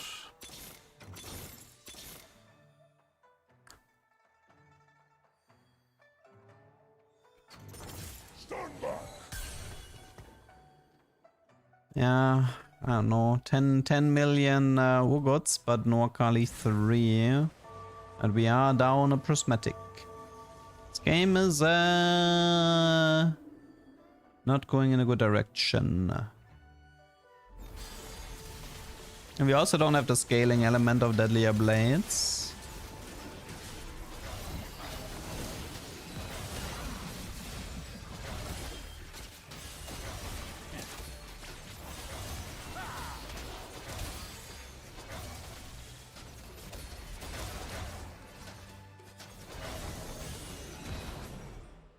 Am I gonna get killed by this Nunu?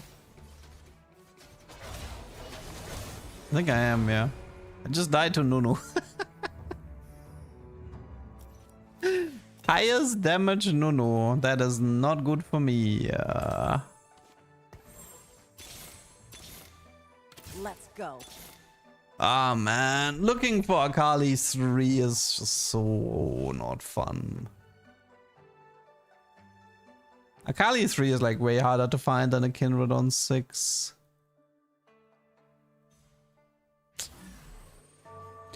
I mean, I didn't have to take the golden egg, but meh. So I think mech is a really difficult matchup as well for this comp. Because the thing is, like, you're really good against like large teams because you deal damage to all of them and you get more resistances from the stone plate.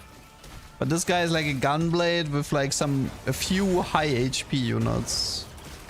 So yeah, the setup is just like the matchup is really bad. Because we can't really kill anything. Yeah, this is going nowhere. The vine was a little bit of gold, nothing special. Have something that gives... I don't actually need that many items. Okay, we have a bit more gold now. Surely that's enough to... Let's end this. Bastion to add. Challenger.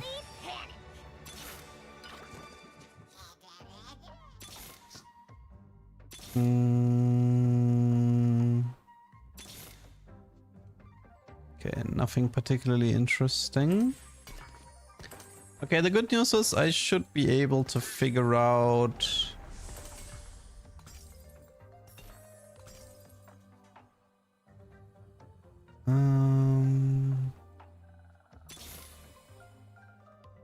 Oh, that was the 5 cost shop. Wait, we can actually use that.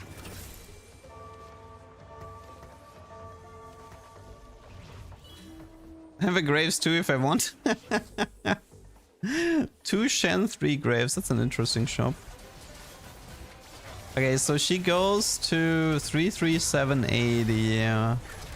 Let's see, 81, 81, 83.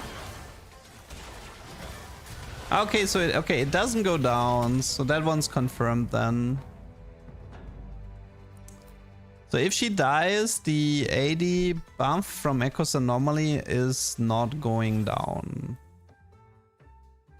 Good info, but sadly our team is still too weak.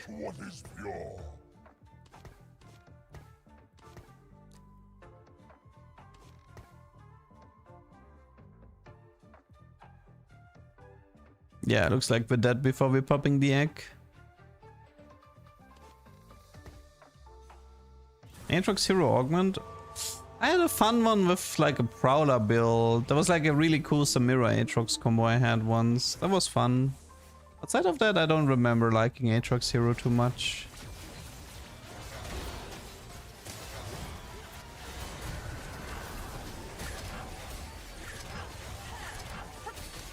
Oh my god, her damage. I mean, I just won that fight by just like dodging the Cho'Gath effectively. Crazy. 18k damage. Ah, the egg is still alive. The dream is alive. One more Maokai maybe. Oh, okay. Dream is alive. We got the Maokai 3. We got the Akali 3. We pretty much... The items are as good as I could hope them to be. I mean, one idea would be to have a Radiant Deathblade here. And then this would be a normal stone plate. That's the only real change that could be different.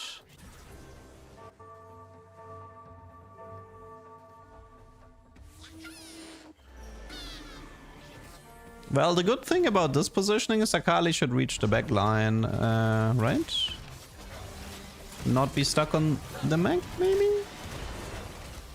Never mind. Never mind. At least the Maokai is a lot tankier now. That helps. Yeah, I think I need a Kindred too for this fight. Ah, such a bad matchup.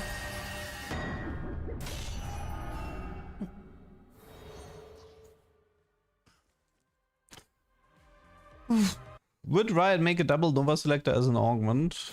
I think if set 17 had been more popular, yes.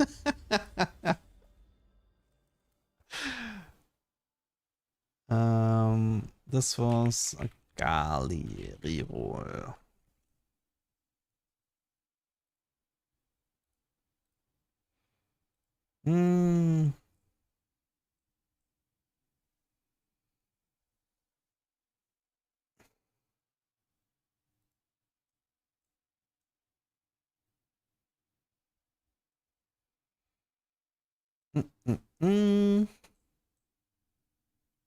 There should be a mech augment to combine all the mechs in a big, giant big boss.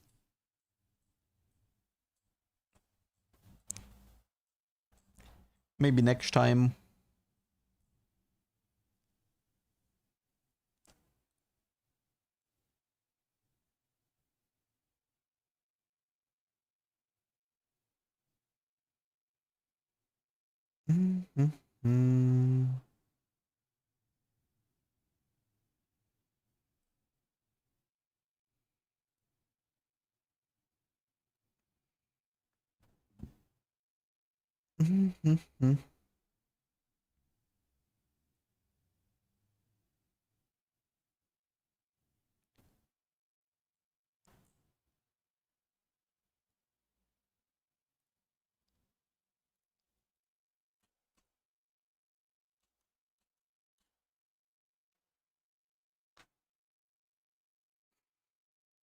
Yeah,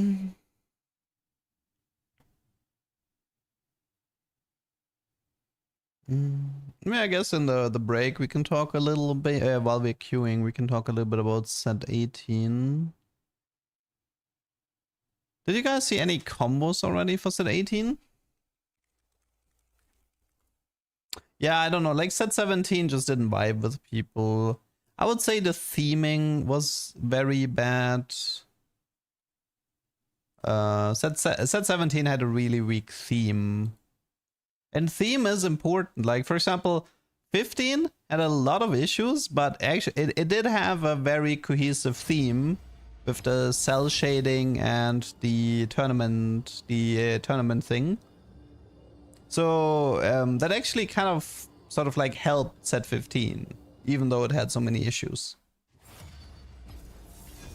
I think 14 had the same issue, like the space themings is just a lot of the space theming. Like, I feel like, for example, like set 8 did a better theming with heroes versus villains. Like that was a way better theme for space. No hard fight. And that's why like set 8 worked more than 14 and 17. I offer many paths to tranquility.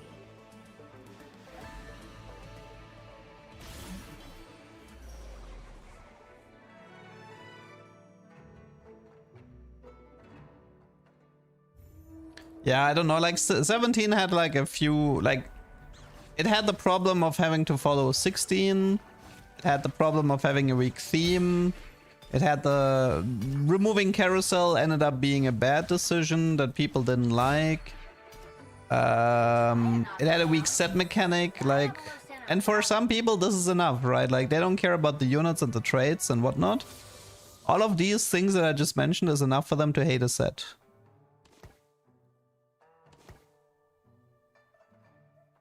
We can play medallion backs.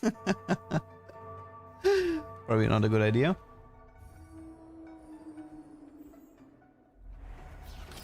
life fades. Implant.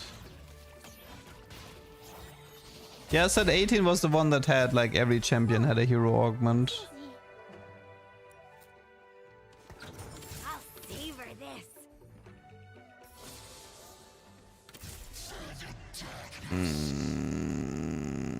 I don't really want to play Medallion reroll. Also, I mean, Vex doesn't actually fit into Medallion. She's more like Serpent or something.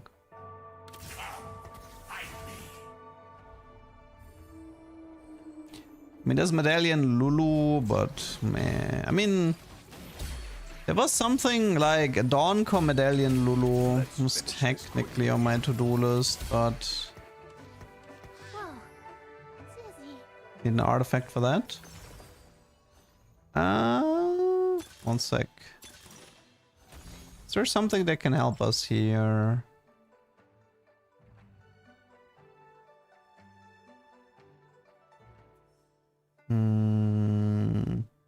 Fresh Lantern only had Shenanigans and Penguin's Party. I think they fixed the rest.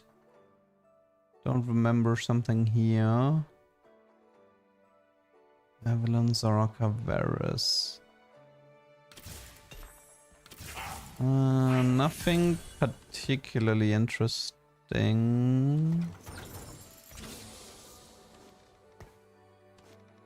Could do something like this, but it's not even worth it right now.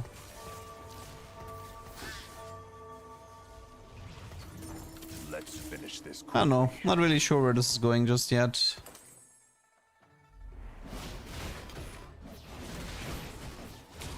I don't understand what you say about Lux trade next set.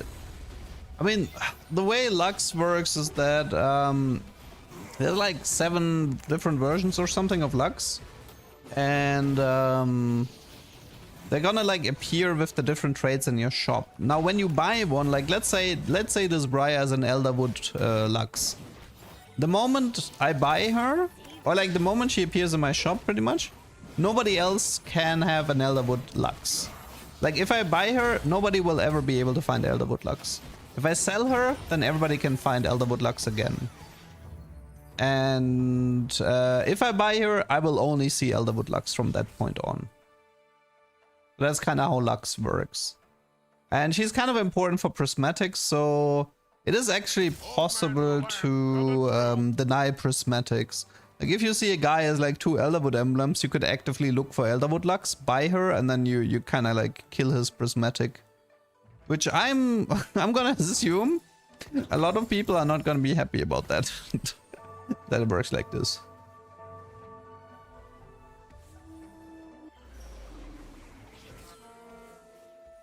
Set 16, Shonk is gonna be on live server in like 10 hours or so.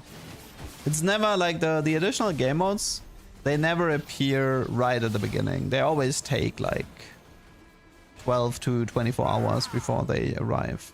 It's usually with the shop beast set, which happens like 9 hours from now or something like that. That's usually when they update the stuff.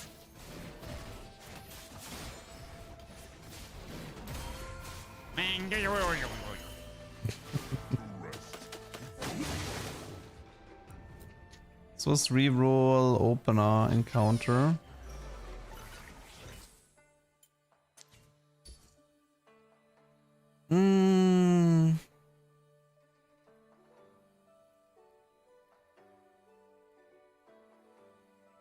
I mean, the Lux worked exactly like this in set 2, and honestly it wasn't that bad.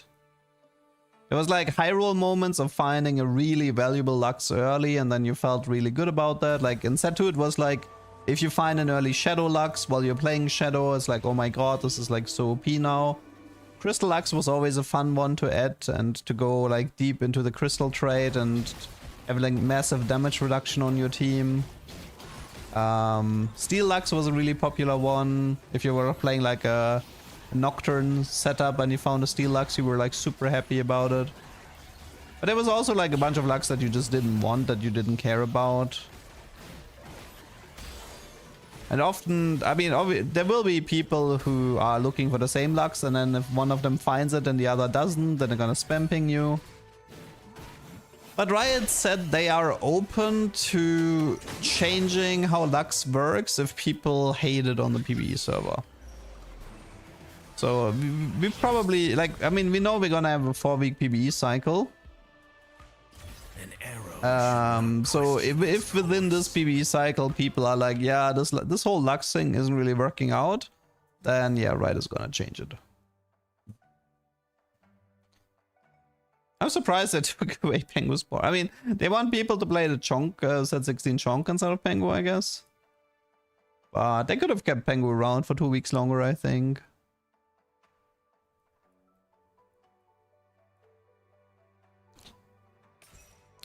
Two-week cycle, they delay release of the set. Oh, I mean, we don't actually know yet, right? I'm kind of just assuming, but we don't actually know yet what's gonna happen. It is within the realms of possibility that we still have a 4-week PvE cycle and the ranked release will be delayed. That is in fact possible.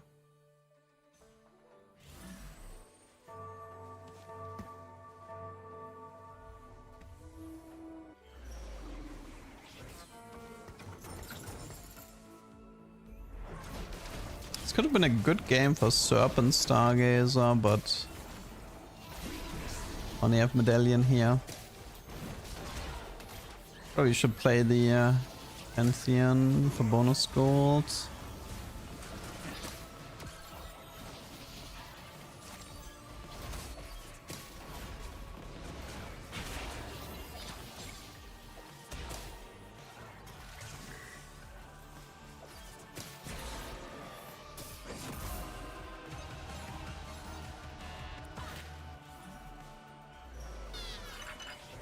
I mean, one thing that's actually kind of funny about this set is like, why did they, wait, who was the space god that didn't fit? I mean, a lot of them don't fit, but what was the one that was like, oh wait, what was the one that was the least fitting?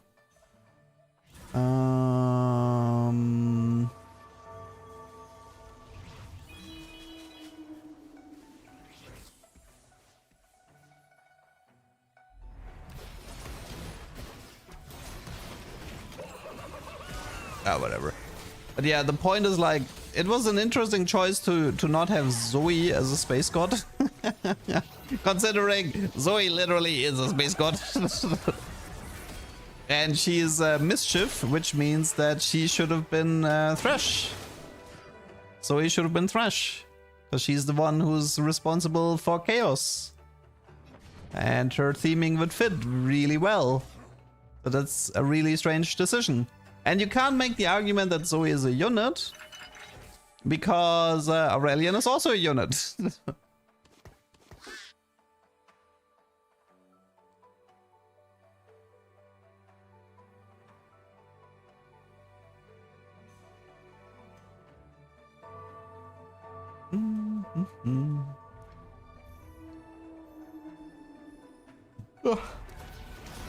But I don't think I can play this for 2 weeks. I don't think it's possible. I'm just so burned out of set 17.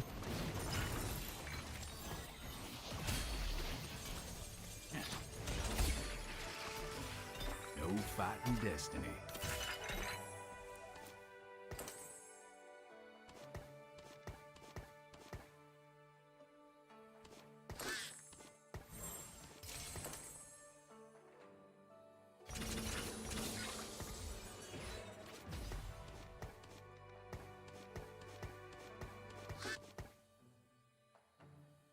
Why did Mort leave Riot? Honestly, we will probably not know for the next like 5 years.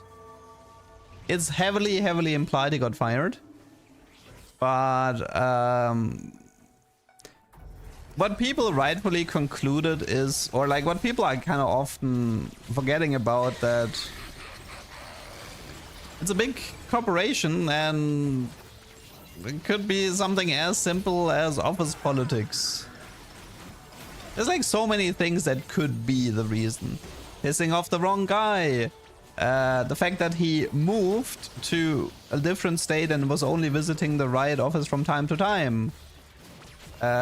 Maybe somebody didn't like his entire media presence. Like, I mean, the thing is, like, for example, like, he kind of like stopped streaming and he stopped doing YouTube videos and stuff like this before he left Riot. So maybe there was somebody who didn't like his presence and him being the face of TFT. Like, you never really know this stuff until the people who know this stuff actually talk about it. But he's definitely under an NDA. And like, for example, you can probably compare this to the Jeff Kaplan situation where he left Overwatch and then like multiple years later, he just did this, when the NDA was over, he was able to talk about everything that happened at Blizzard and stuff.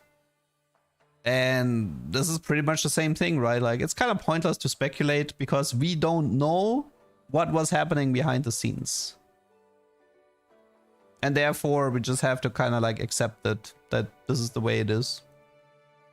Yeah, I saw the one about him, the replaceable... Need me to hold back? the replaceable walk the dog. I already watched that one.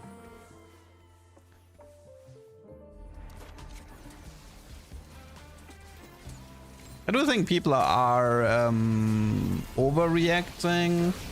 I think people, like, for example, like, people don't understand how big the TFT team is. And Mordog rightfully said that he's just one cog of the machine, right? Like, and he is replaceable. Now, the people who will replace him, like, there's a few things that could happen, right? Like, it could be like they find somebody who can replace him and does the job better.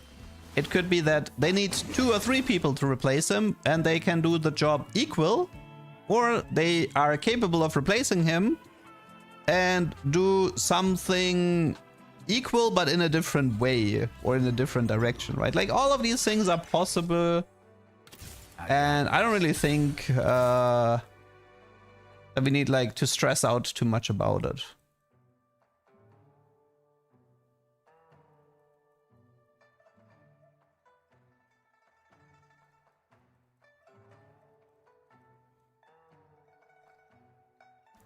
I don't think TFT is gonna be ruined because of it. And I've mentioned this in an earlier game, but it doesn't, like, it can, all things can happen. TFT can become worse because of him leaving. TFT can effectively stay on the same route. Or, and I feel like this is something people also forget, TFT can improve. Like, if Mord was a driving force behind killing stuff like supports and artifacts and whatnot, and push and balancing the game more towards esports, which is sort of like making the game more flat, more stagnant and boring, and him leaving sort of like creates a new leadership that prioritizes these types of things, at least for me, could make the game more fun. So everything can happen. The thing is, like, the way we should approach this is like, let's meet up again in 2 years and talk about it. And it's like, okay, this is the post-Mord era. Do we feel like it is better, or do we feel like it is worse? Relief from pain.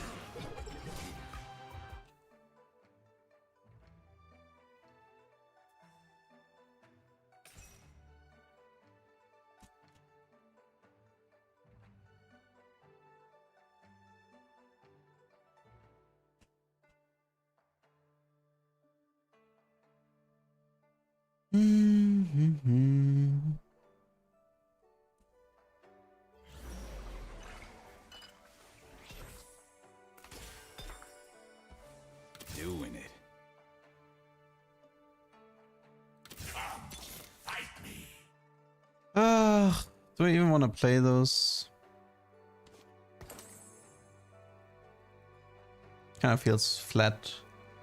Medallion Lulu is kind of only fun if you have something like Dawn Core to work with. Otherwise, it's kind of whatever. I mean, also, I've mentioned this again. I mentioned this before, but TFT had a lot of really shit sets and patches where Mord was lead.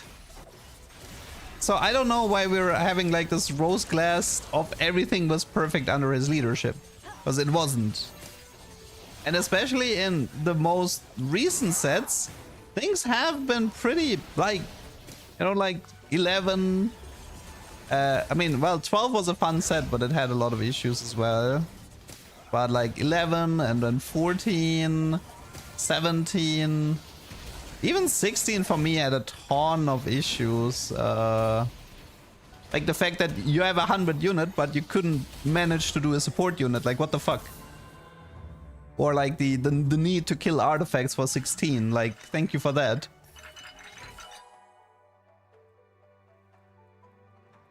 So yeah, I don't know. I'm neutral about it. I can see the game both getting better and worse as a consequence. Battle for eons. But like Mort literally said himself, everybody's replaceable.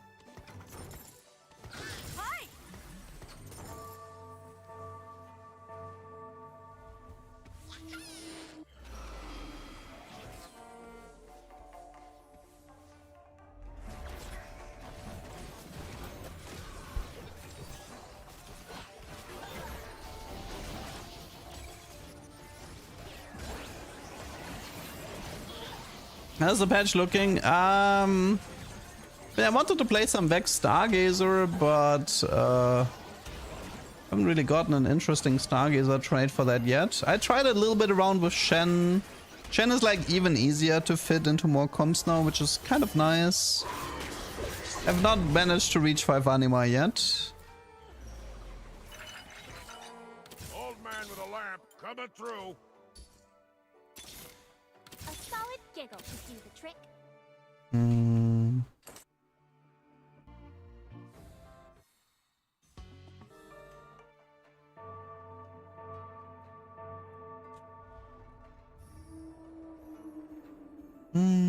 Honestly, maybe I should just start playing Palworld or something. Man! I was not ready for that 2-week delay, PPE delay. No fighting destiny.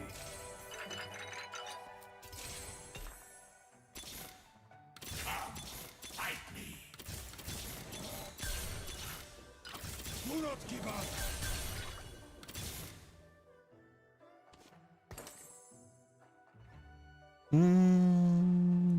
Yeah, I mean, I already, like, I've done a playthrough of Palworld when it came out. I like the game, I had fun with it, but obviously at the very, very beginning there wasn't that much to do. So I kind of like dropped it off, and then I have been looking forward to the 1.0 release for a bit now. I mean, the thing is, like, I've pretty much, like, there's like 2 years worth of updates that I haven't really played. And they had the big 1.0 milestone, which added even, like, which added a ton of more things to the game. I mean, the way early access games work is that they have like 2 life cycles pretty much. Like, they have the hype phase when it goes into early access, and they have the second coming with the 1.0 release.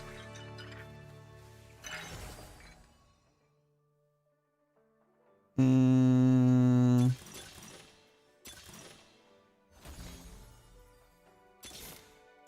man with a lamp coming through. I have Lulu 2 and 4-2 after opening with a... I don't even have a Maokai pair. Solid giggle should do the trick. I don't know, this is just... A solid giggle should do the trick. I think also I'm a little bit contested. I think there's a TF medallion reroll who pinged me earlier.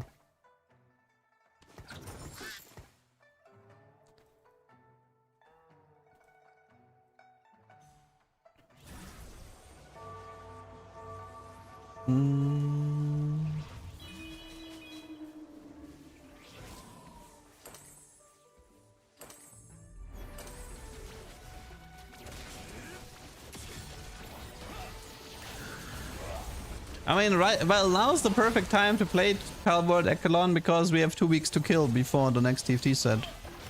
It's literally the perfect time to play it. Because I'm pretty sure in 2 weeks you can pretty much get through everything the game has to offer. But like looking at this right now, I don't think... I was like thinking of maybe playing a little bit of Set 17 and upload some YouTube videos and stuff, but after playing it for today, I'm like, nah man, I'm just so burned out. I'm so burned out. Battle for eons. Old man with a lamp coming through. Nice HP, thank you. Like, the thing is, like, what you can do is you can... Like, Penguins is gone, which kind of sucks, because Penguins was fun. Which means that, the only thing you could do is to play Set 16 Chonk. That's really the only thing that's left. The for fun patch, I mean, well, making Vex into a Stargazer and Shen into a Timebreaker is cute, but it fundamentally doesn't change enough to justify playing this for another 2 weeks.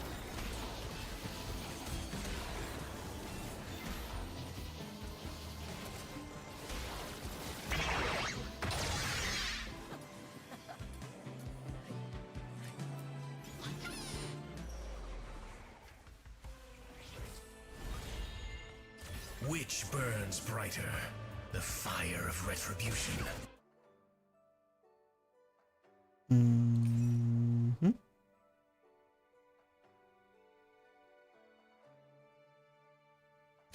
Maokai 1. Could reforge Soraka's Miracle and see if I can get a Dawncore maybe. Yeah, it's probably the only play I have left to make this game interesting.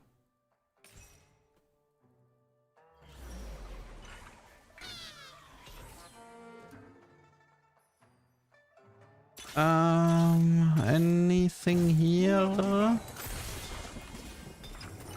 Okay, so you take this. This. We have a Jax as well.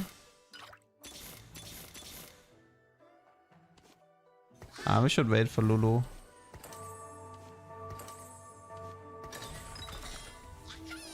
Headshot. That is not better.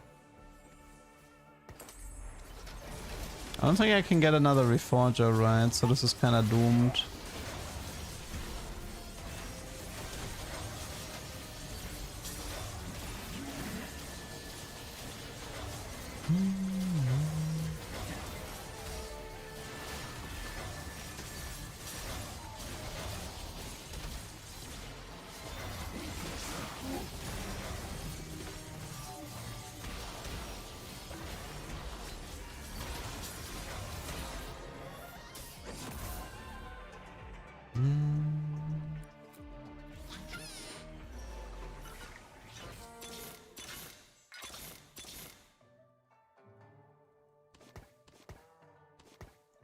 I guess go 7.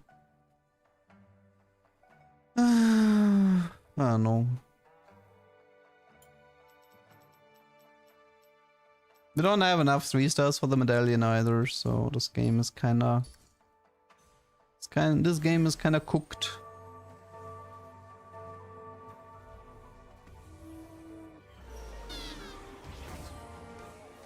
Oh, that's the Rengar Unbound. Looks pretty wild.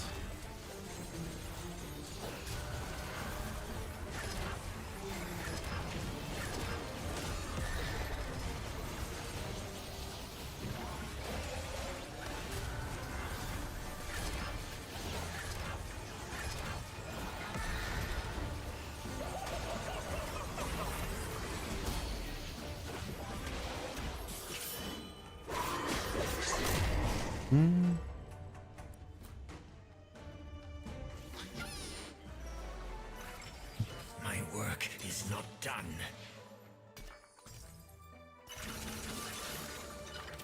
Need me to hold back? Oh my god, I thought I had enough Ludus. Oops.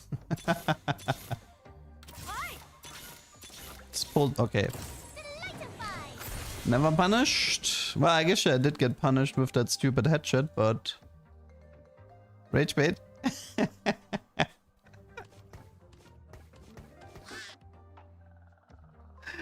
I legitimately thought I had 8 Lulus. I didn't see that I have 7. Like, I think it's because I had 8 Jacks. I thought I had 8 of each. PvE is in 2 weeks, Scaremon. It got pushed by 2 weeks. Right now, I think the timeline is probably gonna be PvE in 2 weeks. Then I actually think we're still gonna have a 4-week cycle. And that means ranked release is end of August. Gonna be rough stuff. I think that also explains stuff like set 16 Chong, you know, for the people who don't play on PvE, that they have more stuff to do. While we have a 4-week PvE cycle.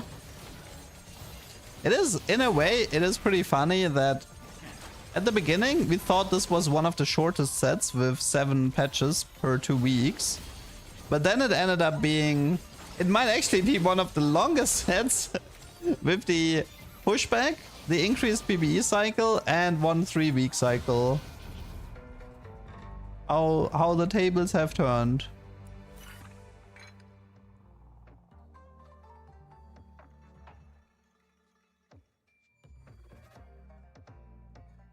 Yes, is Rast missing?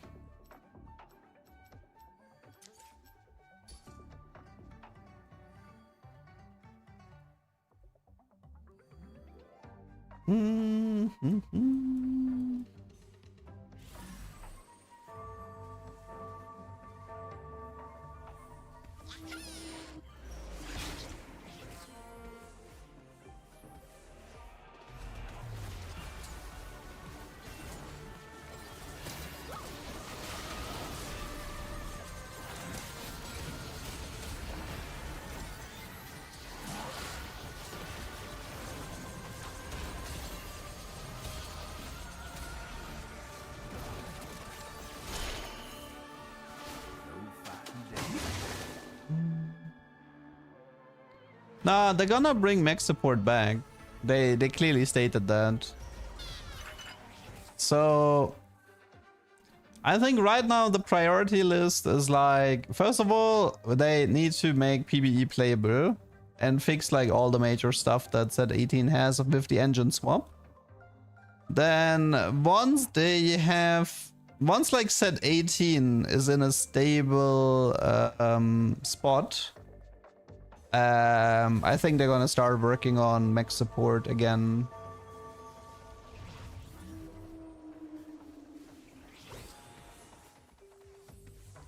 They did not say that the mech support will be gone forever. They just said that it's not gonna be there at the start. We don't know how long it's gonna take for them, but I'm pretty sure I saw a writer say somewhere that it is in their intent to bring mech support back.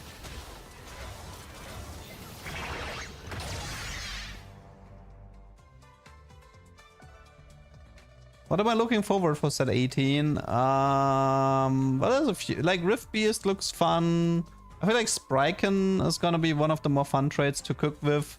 Making the Elder Dragon with a Spryken emblem into the rider for Nunu. You know, stuff like that sounds like a good time.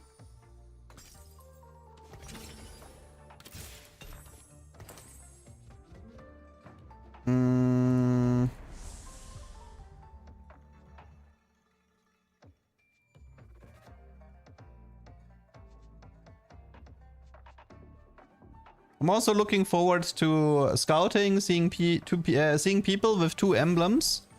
And then I'm gonna snack their Lux and I'm gonna ping them and then tell them, I got your Lux, you can't find your prismatic. Definitely looking forward to that.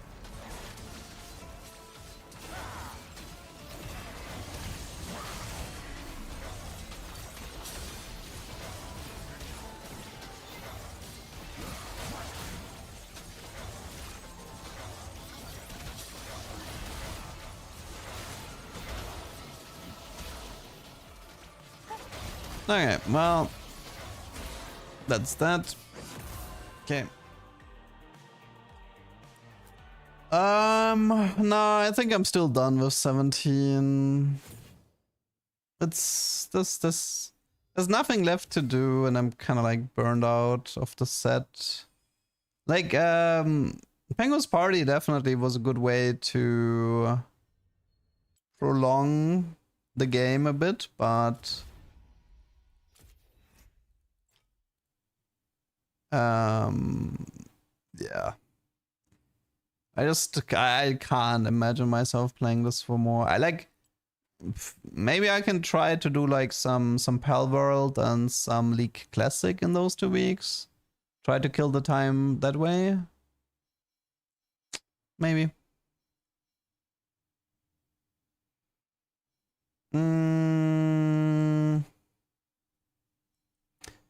Or I get that golden spatula thing and I do set 8. But there's so many hoops to go through though to make that work. Such a pain. Which set is coming back? What do you mean?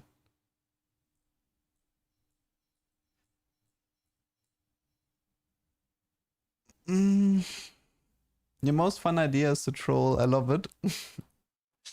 I mean, it's kind of hard to judge a set that you haven't actually like seen or played before, right? Normally I would be able to talk a lot because I played like a bunch. I played like 30 games or something in the playtest. And I would be able to give you like a general idea on what's fun and what's not fun. But I can't really do that at the moment, so... I mean, from the... like, the thing that definitely looked fun was the Spriken emblem, specifically. The Draven bounties seem like fun. But, yeah. I don't know if there's that much cooking. Like, in terms of synergies, I didn't really see much. I mean, there's the lunar solar thing, which I'll definitely chase, the eclipse Easter egg thingy. I think what you need to do is you need to have 5 lunar, 3 solar, or something like this, with double emblem on lunar. I don't know, is there a lunar lux? I don't think there is, right? So I think the gimmick is that if you have double lunar emblem... Oh no, there is a lunar lux, wait. But if there is a lunar lux, then how would this work? Maybe you need 2 solar emblems then? I can't imagine that the Easter egg would be as easy as finding lunar lux plus a loon. Maybe you need to 3-star everyone except Lux, you know. Not sure. People criticizing me for playing it. Well, that's the internet, really. Like, if you... The thing is, like, something that's really important if you engage with the internet is to keep telling yourself that what you're reading is not the majority. It's pretty much never the majority. It's just that hate is a way to farm engagement. Some people do this because it's how they make their money, and some people do it because they just like having high engagement. But in reality, it's that it looks like a fine TFT set 18. Like, so far I didn't really see anything that's like wrong with it or whatever. Charms was a good set mechanic.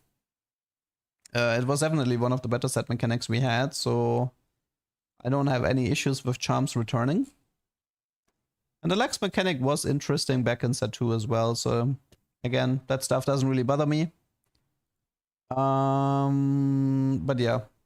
For me, I just have to play the set to judge it. But the thing is, like, even if I would say 18, or even if I feel like 18 is terrible, I would probably still play it for like 2 months or so before I get tired of it. And then just hope that there's a good revival incoming. Although revival with Unreal Engine might be tough, because they're gonna have to remake everything. So I don't actually know how revival sets in Unreal Engine are gonna work, because it can't just reuse the assets from the exec engine. So yeah, I don't know. We'll see. We shall see. Something I kind of like, for me, something a set usually becomes more exciting if they add new artifacts, which they're not doing here. So on the item sides, I feel like I'm not going to be that excited about it because there are no new items to cook with. So that's going to suck a bit for me at least.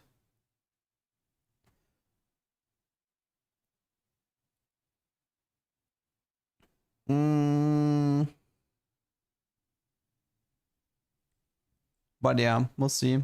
The thing is, like, I'm not, like, even if set 18 ends up being a bit of a flop or whatever, it doesn't bother me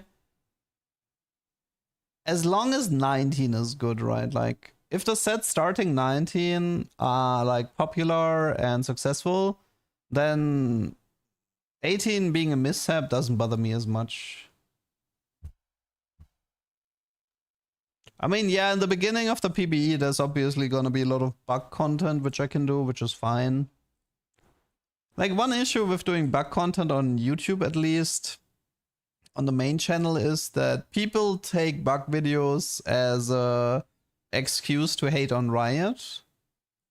And that's not really the type of audience I want to... what's the word for it? It's not the type of audience I want to not engage with, but foster, I guess. What's the word? Attract. Yeah, I guess attract. So this is like this is kind of like awkward for me. Like, I like making bug videos, which is, but for me, bug videos are like, haha, look at this, it's funny, right? Like, something is not working, haha, funny. This is how I approach bug videos, where people see a bug video and they're like, haha, like, oh my god, Riot's so bad, right? And I'm like, no, it's not Riot so bad, it's haha funny.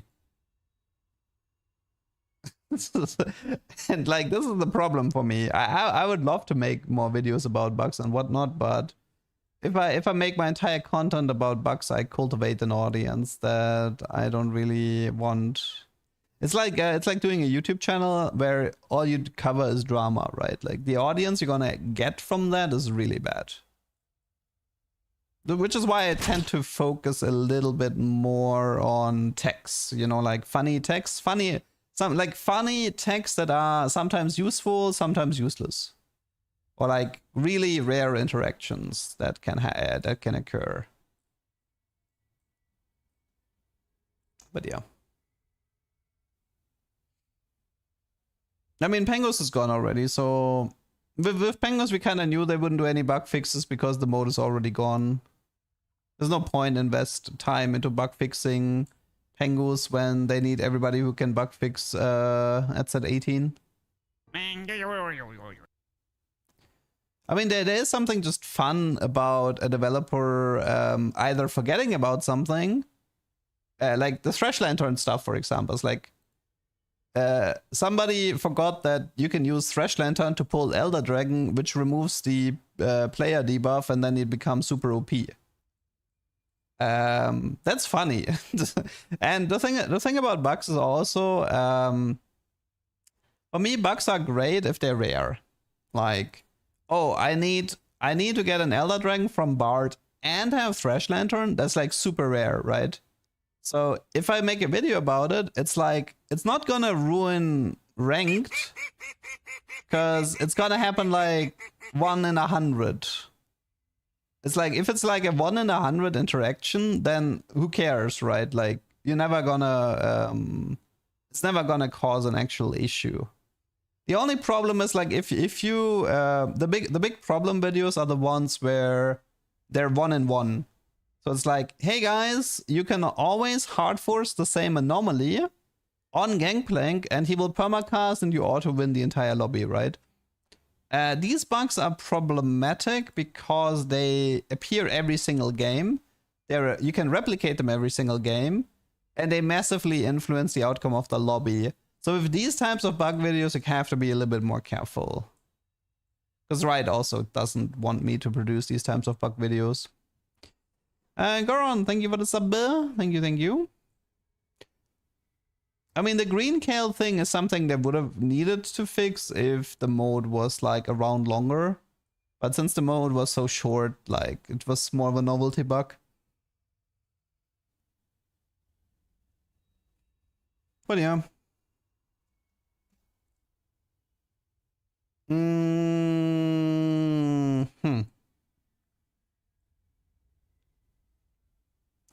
What to do? I'm trying to figure out if I think I want to take a break and like make lunch and stuff. And then do another stream later. I'm just trying to figure out if I should play League Classic on the PvE or if I should boot up Halvard. Thoughts about set 17? Honestly, it's fine. I thought it was way overhated. I accept that. I do think that it had a weak theme. Removing carousel was not a good idea. Pretty bad set mechanic. I agree with all of those. But I think trade design was good. Unit design was good. Lots of interesting interactions and Exodia chases. Tons of funny Easter eggs. I would say I had a pretty good time for like 2 months. This is pretty much my like. It was a fun time for 2 months, and then I kind of got tired of it. But I don't think, for me, it's like I'd rank it like middle of the pack. I don't think it was like insane or it's like for me. It's like I don't know. It's like a B plus in a way. It's like it's not S tier, it's not A tier, but it's definitely not C or D. Like the set was way too solid to be considered a bad set. It had weaknesses, which I definitely admit. So for me, it's a B plus. It's like straight in the middle. If a set is worse than 17, I would consider it like a bad set. If it's a set that's better than 17, I'd consider it a good set. It's like straight in the middle. I mean, the thing is, like, if you really sort of like just to go over like things we did in set 16, right? Like, I did way more shenanigans in 17 than in 16. Like, we duplicated Elder Dragons. We had crazy infinite admin combos with Echo's Patience and 10 instances Arbiter. We had crazy Graves was a great legendary, like chasing these super early 3/2 Graves and then making him into the super overpowered caster. That was great. Lots of like I have so many fun Graves games that are memorable. Tons of Z games, tons of Z interactions. Those were fun. The Meeple duplicating thing was great. Duplicating Golden Egg, getting the infinite gold Easter egg, that was a ton of fun. Infinite stacking Cho'Gath was great. Cho'Gath Ezreal reroll comp, I really liked that. Lots of stuff with Nova, you know, like Aatrox Hero with Samira combos, Akali Deathblade stacking stuff, that was great. Obviously tons of stuff with Anima, crazy Anima interactions with the crossbow, the solar field. All of the Urgot stuff, you know, like the Prowler Urgot, Silvermare Horizon Urgot, Deep-Root Pike, lots of fun hero augments as well, like Nasus Hero was fun. Aatrox Hero had some good games as well. And this is just from the top of my head, right? Like, if I go through all of my bots, I would probably find even more and crazier stuff that I had. Yeah, there was like Arbiter Cho'Gath at the very beginning in the PvE. The thing is, like, I can list you a ton of like crazy games where I had a good time, where I had a fun interaction. It was like fun to play, fun to watch, stuff like this. And the thing is, like, I can't call a set bad where I had this much fun in it. Wait, what? PvE has a 30-minute queue? Really? Oh, the interest for League Classic is that high? Oh, good to know. That's funny. That is actually funny. Imagine Riot pushed back. Imagine Riot releases League Classic and set 18 on the PBE on the same day. The PBE would just straight up crash, I think. I wonder if League Classic might have something to do with the PBE pushback as well.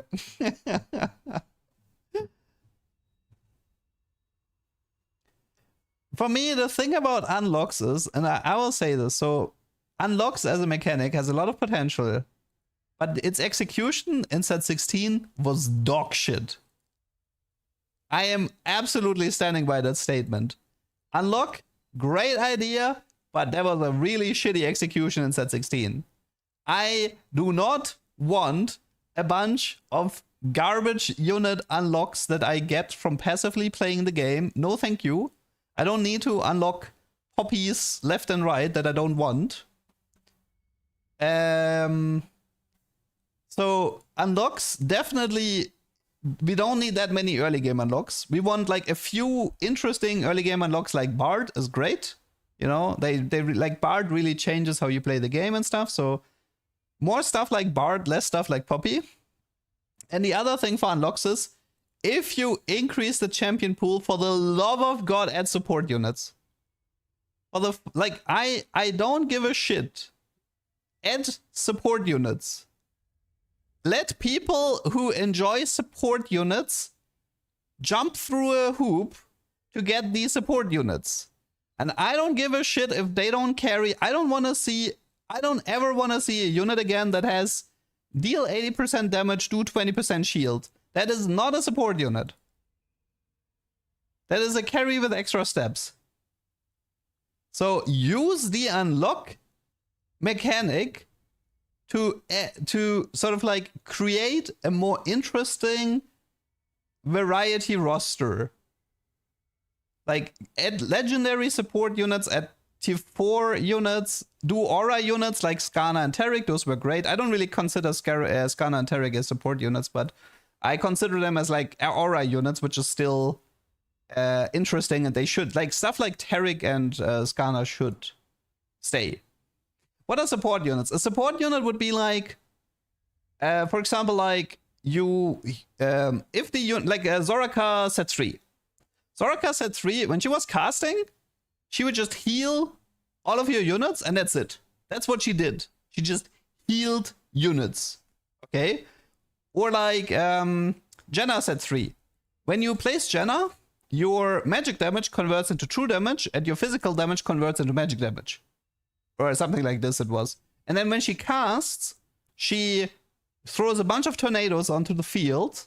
Your team gets massive attack speed steroids. Enemies get CC'd, but there's no damage. That unit, like Jenna by herself, she was not dealing any damage at all. It was just like crowd control, attack speed, steroid, and then like she had a specific mechanic where Star Guardians would be capable of dealing true damage. This was actually kind of cool because then you could do a Star Guardian emblem on a Jhin, and then your Jhin would deal true damage if you played Jhin with Jenna. And that was really fucking cool. That was like I still remember that game, even though it's like 5 years ago. So this, or like, yeah, Lulu polymorphing or attack speed buffing, you know, like stuff like this. This is like units that don't deal damage, but they gain shield, they give shields, they give CC, they give attack speed buffs, they give mana regen buffs. They just support the team. And for some godforsaken reason, Riot has changed, like, they killed all support units, they killed all support items, and of course the game, like the game has gotten so stale because of it. It's actually disgusting.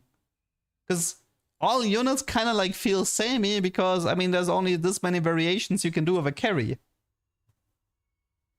For example, like Aurelion is like, okay, Aurelion transforming into the carrier, that's cool, right? But if you really think about it, the original Aurelion was just flying across the board, which was funny because he could int.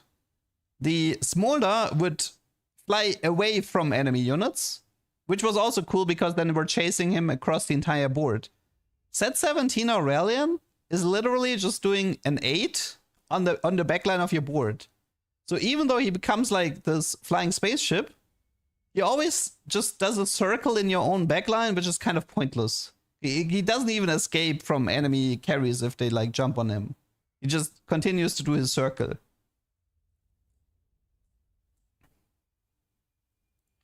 I mean, back then, one of the arguments against support units was that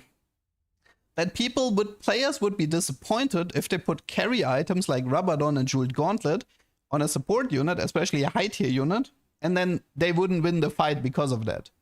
That was kind of one of the arguments again, like why they decided to remove support units. But I feel like this is like, for me, it's like at this point, like if somebody puts triple Rabadon on a support unit and he loses because of that, then like he deserved, like who cares? We don't need to handhold the players that badly. This whole mindset of like every unit needs to be able, like for example, okay, so the problem was like this, right? If you have a 3-star T4 unit, that's a support unit, and you give it items, chances are you're actually still gonna lose because of it. Because the support unit can't kill enemy units. This is the reason why all the tanks like Ramos and Tamkench, all of them have like magic damage in their kit. So if you 3-star them, then the ratio increases to such an extent that they're capable of winning the fight by themselves. And what Riot doesn't want, like let's say Tamkench has an ability that only gives him a heal and a shield and nothing else.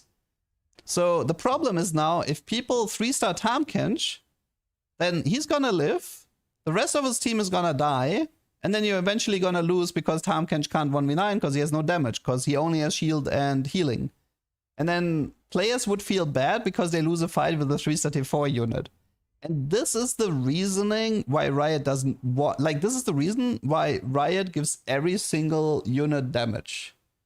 So if you like 3-star them and you give them items that they're capable of winning.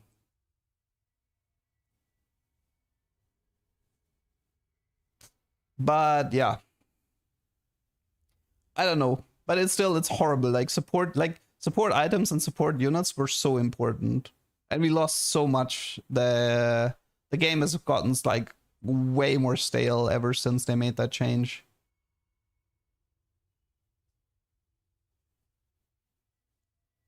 We had so many power fantasies of creating like these blocks with redemption and shields. I mean, I guess the latest one was maybe the Renata comp in 13, was it? Was it 13 or 6? I think it was 13, right?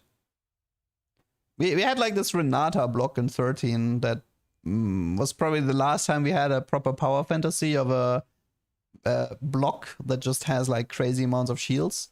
I think it was the one where you had a singed 4-star in the front. Yeah, it was like a singed comp, right? Singed 4 and then Renata.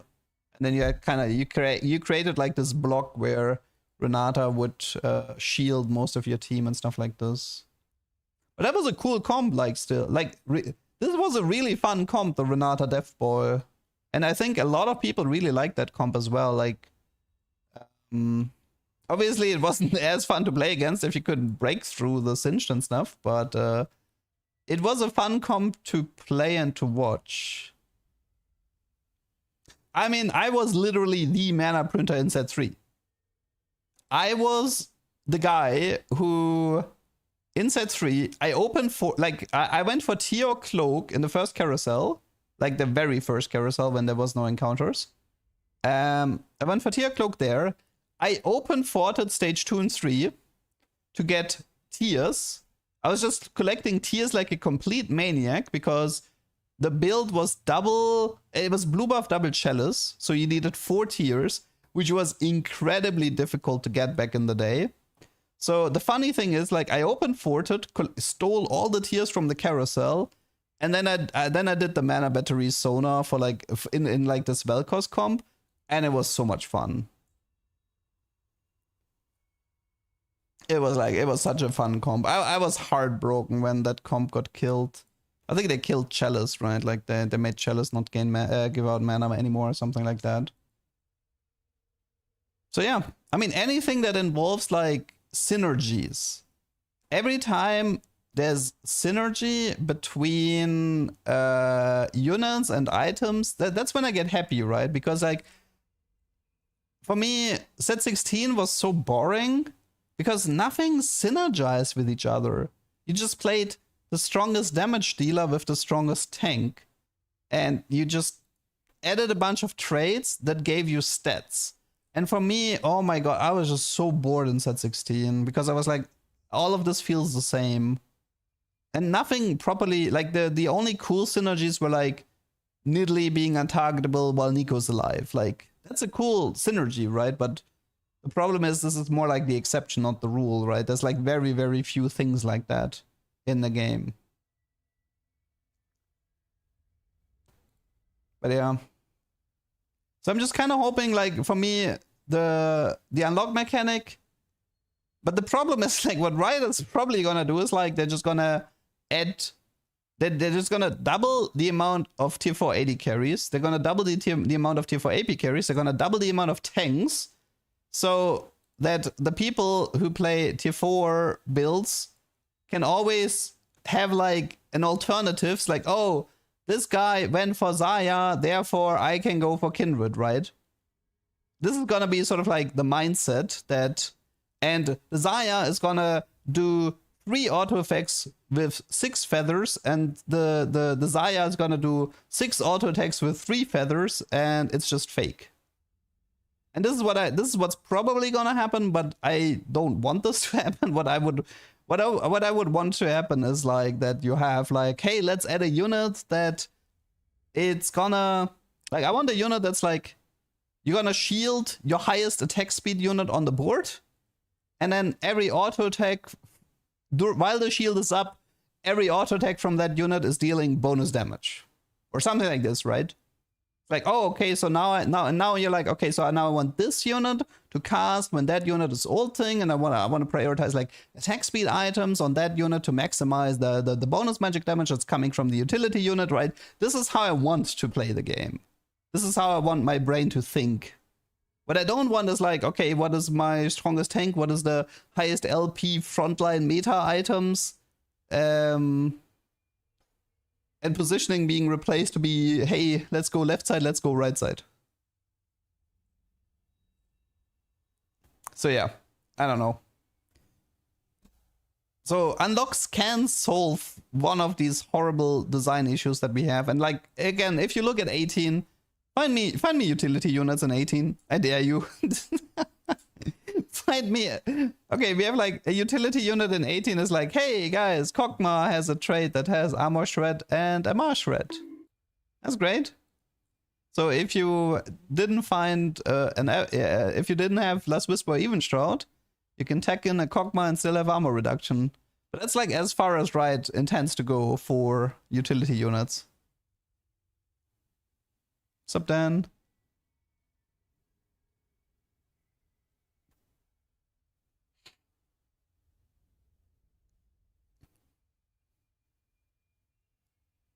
I mean, the Lux has like a secondary effect similar to Lulu, where it's like, okay, Felux has heal the lowest percent ally for damage dealt. The Solar Lux has weakens enemy by a certain percent. That's like fairly basic stuff though.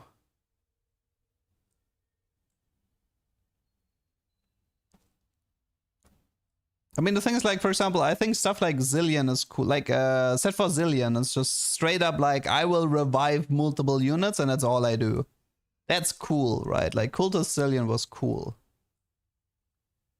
What else? Let's see, what other utility units that we have?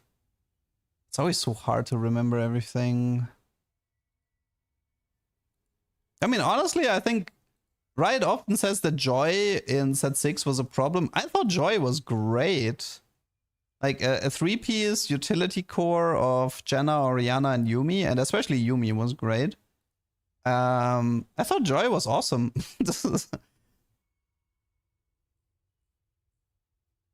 Nah, to be fair, I didn't expect any utility units in set 18. I knew that beforehand. What I am saying is though, like the thing is like, I'm hoping that Riot utilizes the unlock mechanic to start going into this design again of adding utility units. Because the thing is like, the unlock mechanic is just perfect for a allowing players like me to dip into this playstyle again without bothering the rest of the players. So yeah, for this set I didn't expect any support units, but if they use the unlock mechanic to just double the carries and double the tanks and completely ignore the utility again, I'm actually gonna be a bit mad, because that means they're not properly utilizing a core rule in the game, and they're not utilizing their set mechanic to the full extent. But yeah. I mean, from what I've seen from 18, it seems fine. I'd be surprised if I get bored of it before 2 months. Biggest issue is probably the potential 4-week PBE cycle. That's 4-week PBE is a lot. That definitely can become a bit boring, but yeah. We shall see.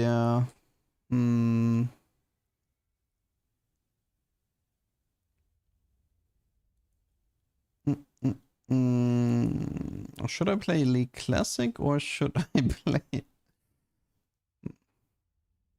Okay, I think I'm gonna take a break here. I'm gonna probably start the stream again in let's say 2 hours or so. So I might be back at like 4 p.m. European time, so around 2 hours. And I'll either play some Palworld or I'll play some League Classic. Maybe I'll try some League Classic. We'll see. Okay, dokie. You guys have a good one. See you later. Bye bye.